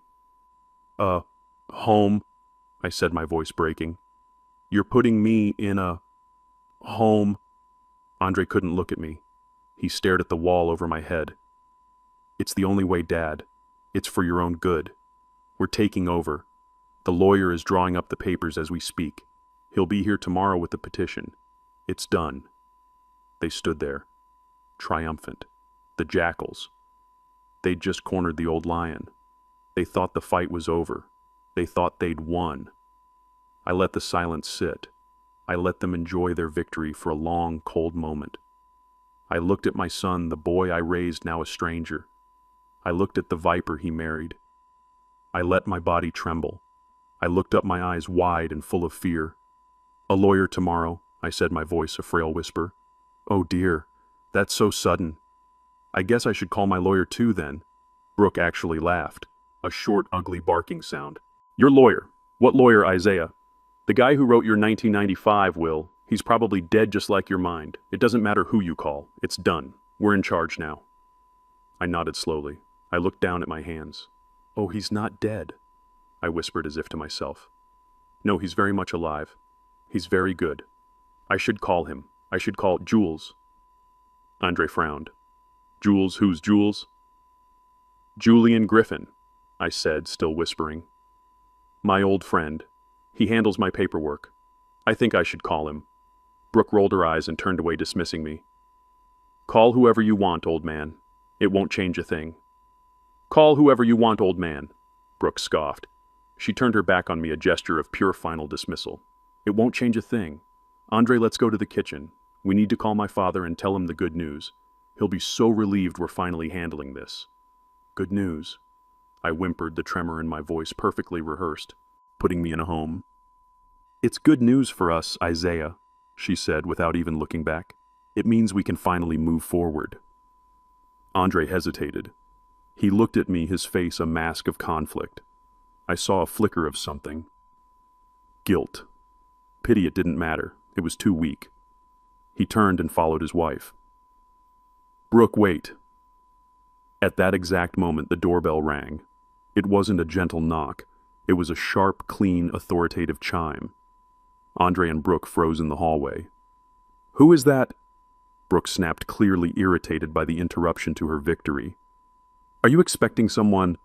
I blinked, my confused mask firmly in place. Oh, I don't think so, unless that's Jules. Oh dear, I did call him. I told him I was in trouble. He gets so worried. You called your friend, Andre said, exasperated. Dad, we're handling this. You can't just call. God, he's probably some other old man from the post office. Just stay there. I'll get rid of him. The doorbell rang again. 2 sharp chimes. Ding dong, impatient. Andre marched to the front door and pulled it open. I was facing the hallway. I couldn't see the person on the porch, but I could see my son's reaction. He just froze. He didn't speak. He just stood there, his hands still on the doorknob. A deep, rich voice, smooth as polished granite, filled the house, a voice that commanded a room just by existing. Andre Thornton. Yes, Andre stammered, looking up. Move. It wasn't a request. It was an order. A man stepped past Andre, brushing his shoulder, moving him aside as if he were a piece of furniture. Andre just stood there, pushed aside, his mouth slightly open. The man who entered my living room was my age, 71, but he stood 6'3", ramrod straight. He was wearing a dark 3-piece pinstripe suit that I knew for a fact was handmade on Savile Row. He was black, his hair a perfect, close-cropped silver. He held a thick alligator skin briefcase in one hand. His eyes, sharp and assessing, swept the room in a single dismissive glance. He took in the cozy furniture. He registered Brooke, who was standing in the kitchen doorway, her arms crossed. He ignored her completely. His gaze landed on me, still cowering in the armchair. Instantly, the hard corporate mask on his face melted into one of genuine warm concern. He walked right past Andre and Brooke. He knelt by my chair just as Andre had done an hour before, but there was no acting in it. This was real. Zay, he said, his voice now full of a deep, resonant warmth. He took my hand in both of his. I came as soon as I got your message. Are you all right? Did they touch you? Jules, I whispered, letting a tear, a real one this time, roll down my cheek. I'm so glad you're here. They're scaring me. They said they're putting me in a home. Jules's head snapped up. He looked at Andre and Brooke. The warmth was gone. His eyes were not just cold, they were arctic. What? He said, his voice a low, dangerous rumble. Did you say to him, Brooke, who was used to being the most intimidating person in any room, found her footing? She stepped forward, trying to reclaim her dominance. I don't know who you are, she said, her voice dripping with disdain, but this is a private family matter. You need to leave. A family matter, Jules repeated, as if tasting a foul word. He stood up slowly, rising to his full, imposing height. He seemed to fill the small room. He looked down at Brooke, and for the first time I saw her actually take a step back. This, Jules said, stopped being a family matter the moment you decided to commit conspiracy to defraud. This is now a legal matter. Conspiracy. Andre finally found his voice high and reedy. Who are you? We're trying to help my father. He's not well. He just tore up a $2 million check. Jules actually smiled. It was not a kind expression. He told you about the check? Jules said, glancing at me with something like admiration. Oh, Zay, you're better than I thought. You baited the trap perfectly. What? Andre said, his face a mask of confusion. He tore it up because he's senile, Brooke shouted, her voice shrill. He's incompetent. He just admitted it. Incompetent, Jules said. He walked over to my desk, placed his alligator briefcase on the polished wood, and clicked the heavy brass latches. Snap, snap. That is a very specific, very dangerous legal term, young lady. A term that carries penalties for false filing. You'd better be able to back it up. He pulled out 3 thick-bound documents. These, he said, dropping them on the table, thud, thud, are full cognitive and psychiatric evaluations. From Dr. Mendez of UCLA, Dr. Singh of Cedars-Sinai, and Dr. Kaplan, the chief of geriatric psychology at Johns Hopkins, who was flown in privately 2 days ago. Andre's face went slack. Flown in, all 3. Jules continued, state under oath that Mr. Isaiah Thornton is not only perfectly competent, but possesses a financial and strategic mind in the 99th percentile for any age group. So I ask you again, what was that you were saying about him being unwell? Brooke's face was white. Dr. Kaplan flown in. Who are you? How could you? Jules turned to Andre. He ignored Brooke. He focused on my son. Andre, he said, your father in his simple way, he forgot to introduce me. He reached into his breast pocket and pulled out a heavy cream-colored business card. He didn't hand it to Andre. He flicked it. It spun through the air and landed perfectly on the coffee table in front of him. Andre stared at it. Brooke, trembling, snatched it up. She read it aloud, her voice a reedy, strangled whisper. Julian Jules Griffin, Chairman and CEO, Griffin Thornton Logistics. She looked up, her eyes wide with a dawning, uncomprehending terror. Griffin. Geltran Thornton, as in GT Logistics, the defense contractor, the one that's worth $500 million, give or take a few million, Jules said, adjusting his cufflink. I'm Griffin. He pointed at me, still sitting in the armchair. Is Thornton. I'm the CEO. He is the majority owner and the chairman of the board, and my partner for 45 years. Brooke's hand went to her mouth. She looked at Andre. Andre just shook his head, a slow, disbelieving motion. He looked at me, at the man he thought he knew, the man in the old sweater, the man he'd just tried to have committed. Dad, he whispered. His voice was broken. Dad, what is he talking about? You're a postman. You worked at the post office. This was the moment. I sat up. I let the frail, trembling, confused old man melt away like a snake shedding its skin. I straightened my back in Lucille's chair. I looked my son in the eye. The fog was gone. My voice was no longer a whisper. It was the clear, cold, precise voice of the chairman. That was my day job, son, I said. It kept me honest. It kept me grounded. It reminded me what real work felt like in my hands. I stood up from the chair. I walked past him, past Brooke, and stood by the fireplace next to Lucille's photograph. My real job, Andre. My real job, the one you never bothered to ask about, the one that paid for the college you attended, the car you drove, the $50,000 you gave to this woman so she could buy shoes. I turned to face them. They looked so small, so stunned, so utterly, hopelessly outmatched. My real job, I said, was building an empire that you just tried to steal from a confused old man. Andre stumbled back and sank onto the sofa, his head in his hands. No, he was whispering over and over. No, this isn't. It can't be. Brooke, however, was already recovering. The shock was being replaced by her true nature. The viper was cornered and she was preparing to strike. It's a lie, she shouted, pointing a trembling finger at Jules.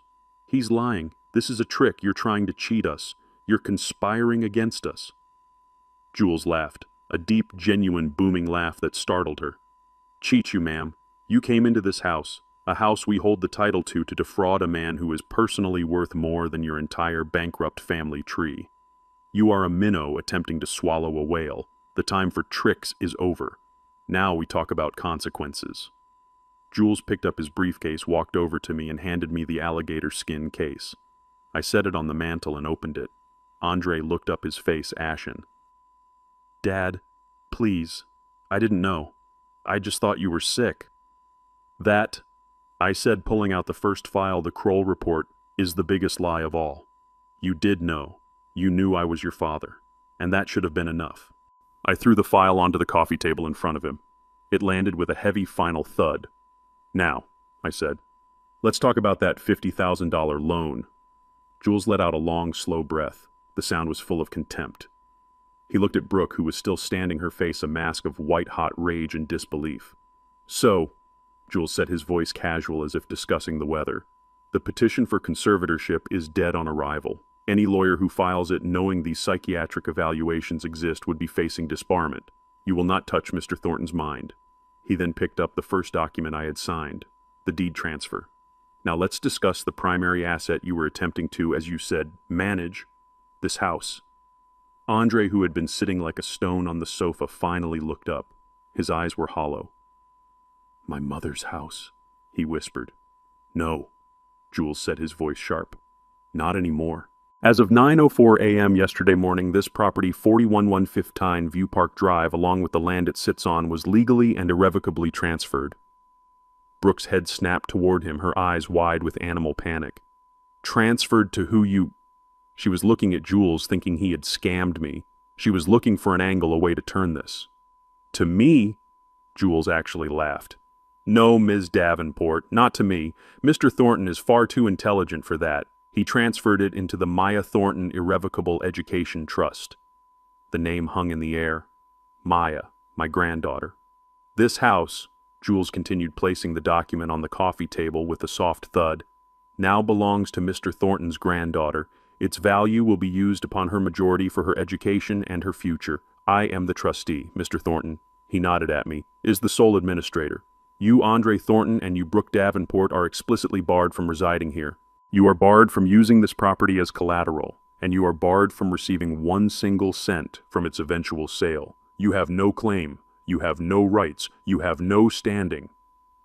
You gave it away, Andre stammered, his voice cracking. You gave my inheritance to a child. I finally spoke. I hadn't moved from the fireplace. My voice was low and it cut through the room like a cold wind. I did not give it away, Andre. I secured it. I secured Lucille's legacy. I secured it from you. I looked at Brooke, whose face was collapsing in on itself. You cannot sell my granddaughter's house to pay for your spa days, Brooke. You cannot leverage Lucille's memory to buy new luggage. You... Brooke was trembling, her hands clenched at her sides. You bastard. You manipulative old bastard. You tricked us. No, I said. I believed you. I believed you when you told me who you were. And now, we move on to your finances. Jules did not miss a beat. He stepped forward again, the ringmaster of this execution. He turned his attention back to my son. Andre, let's talk about the $50,000. The loan. Andre flinched. That was a family matter. He gave me that. It was a gift. A gift for the wedding. A wedding he wasn't invited to, Jules asked, his voice silky. A wedding you lied about. No, I don't think any court in the world would see that as a gift. Mr. Thornton recalls it as a loan you promised to repay when the fund cleared. A loan, Jules's voice dropped, you swore on your mother's memory to return. I watched Andre flinch, the color draining from his face. He remembered. Good. Jules slid the second, thinner document onto the table. It was the promissory note. This is a legal, formal demand for immediate repayment. $50,000 plus 8% compounded interest retroactive to the date the check was cashed by your wife. The total as of today is $53,478. It is due now. I can't, Andre whispered, his eyes darting to Brooke. I don't have it. You know I don't have it. Oh, we know, Jules said. We know exactly where it went. Kroll is very, very good. $18,450 to American Express. Your wife's card, not yours. $12,000 to Saks Fifth Avenue. $10,000 for 2 first-class tickets to Bora Bora. And $9,550 in cash from an ATM at the LAX International Terminal. Jules leaned in. We have the timestamps, Andre. You cashed your father's check and paid for your honeymoon in the same afternoon. Andre looked at Brooke, a new sick horror dawning on his face. You told me your parents paid for the flights. You told me the Saks card was a wedding gift. Brooke was trapped. She didn't even look at him. She just stared at Jules, her eyes full of hate. "It doesn't matter," she spat. "We're married. It's our debt. My parents will help us. My father will handle this. He'll write a check. This is nothing to him." "Your father," Jules said as if savoring the words. "Franklin Davenport, the private equity man." He opened the third thickest binder, the Kroll report. "This," Jules said, "is fascinating reading. Franklin Davenport filed for Chapter 7 bankruptcy 24 months ago. Total outstanding liabilities, $412,000. He lost the house in Greenwich. He lost the cars. The private fund you mentioned, Andre. It's a defunct LLC registered in Delaware. Its last known bank balance was negative $3,200. He let that sink in. Your in-laws are frauds, Andre. They are bankrupt. They are living on high-interest credit cards and fumes. They are con artists. That's a lie." Brooke lunged forward, trying to grab the report. "My father is—" Jules didn't even flinch. He simply moved the binder out of her reach. "Your father is a broke, desperate man who saw your husband as the heir to a $1.8 million house. He saw your father-in-law as a senile, easy mark. You weren't merging families, Ms. Davenport. You were attempting a hostile, fraudulent takeover of a man's life, and you failed." Brooke stumbled back as if she'd been struck. She sank onto the ottoman, her hands covering her face. She wasn't making a sound. Andre, my son, just sat on the sofa. He was pale. He looked hollow. He looked at me, his eyes dead. "Dad," he whispered, his voice broken. Why? Why did you do this all these years? You had everything. You were rich. You watched me. You let me. You could have helped." I looked at him, my son, still a child, still blaming me for his own choices. "Helped," I said. My voice was cold. It came from the 72nd floor of my tower. "I did help you, Andre. I gave you a college education free of debt. I gave you this home to grow up in. I gave you a good name. I gave you $50,000 in cash the very moment you asked for it." I paused, letting the words hang in the air. "And," I said, "I was prepared to give you this." I reached into my pocket, the pocket of my old postman's sweater. I pulled out the small white envelope, the one with the confetti. I walked over to the coffee table and turned it upside down. The tiny, torn pieces of the $2 million check scattered across the Kroll report. Brooke's head snapped up, her eyes red and swollen, fixed on the pieces. "The check," she whispered. "It was real." "It was real," I said. "It was my gift to my son. It was his inheritance, Andre. It was his foundation. It was his freedom. It was the money he needed to stand on his own 2 feet, free from you, Brooke. Free from your fraudulent, bankrupt family." I looked at Andre. His face was a wreck of shame and agonizing regret. "I was going to give it to you at the wedding," I said. "But you didn't want a father at your wedding. You wanted a victim. You gave me the wrong date. You conspired with this stranger to have me declared insane, to steal my home, my mother's home. You did that." I pointed to the front door. "Get out. Dad, please." Andre stood up, his legs shaking. "Please, I have nowhere to go. We have no money. Brooke, that," I said, "is no longer my concern. Get out of my granddaughter's house." He didn't move. He just stood there, broken. Brooke, however, stood up. Her face was no longer sad. It was just hard. She grabbed her expensive bag, walked to the door, opened it, and walked out without a single word. She didn't look back. Andre stood there for one moment longer. He looked at me, his eyes pleading. I just looked back. My face was stone. He finally turned, his shoulders slumped, and walked out, closing the door softly behind him. I was alone, in Lucille's house. I sat down in the armchair. It was finally over. 4 months later. The warehouse floor at the GT Logistics Hub in Long Beach was chaos. Trucks beeping, forklifts moving, men yelling. I was in a hard hat and a safety vest walking the floor. Jules thought I was crazy, but I always liked to check on my operations. I saw him. He was at a loading dock with a digital scanner checking a manifest. He was thinner. He'd shaved his head. He was wearing the same safety vest as everyone else. He saw me, froze for a second, then immediately went back to scanning. I walked over. "Thornton," I said. He turned, startled. "Mr. Thornton, sir." He wouldn't call me Dad. Not here. "The manifest for the Singapore shipment," I said. "Is it correct?" "Yes, sir," he replied. I triple-checked it. The container weights are balanced. "Good," I said. I turned to walk away. "Dad," he called out. I stopped. I turned back. He fumbled in his pocket. He pulled out a crumpled personal check. "It's from my first paycheck. It's $500. He held it out to me. "It's the first payment for the 50,000. I know it's not much. I know it'll take forever. But it's a start." I looked at the check. I looked at his hands. They were rough, calloused. For the first time in his life, he had calluses. I didn't take the check. "Jules Griffin set up an education trust for Maya. You will deposit that check and every check after it into that account. You are not paying me back, Andre. You are paying her back. For the future, you tried to steal from her." He looked at the check in his hand, then back at me. His eyes were stinging. He nodded. "Yes, sir." "Brooke," I asked. She finalized the divorce last week," he said, his voice low. "She moved back east with her parents." I nodded once. "Good. Now get back to work. That shipment is late." Andre nodded again. "Yes, sir." He turned and went back to his scanner. I watched him for a moment. He was no longer an heir. He was no longer a con man's victim. For the first time in his life, he was just a man, working. I pulled out my own phone.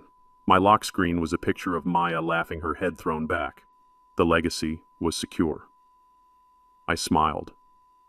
And I walked away. Here is a lesson we can all take from Isaiah's story. True worth is never defined by the car someone drives, the house they live in, or the clothes they wear. These are just appearances. Real value lies in character, integrity, and the respect we show one another, especially our family. Greed and manipulation built on a foundation of lies will always crumble and lead to ruin. This story is a powerful reminder that underestimating someone based on a false perception of weakness or poverty is a dangerous game.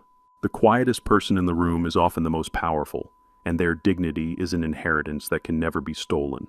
What would you have done if you were in Isaiah's shoes? Let me know your thoughts in the comments below, and don't forget to like and subscribe for more stories like this one.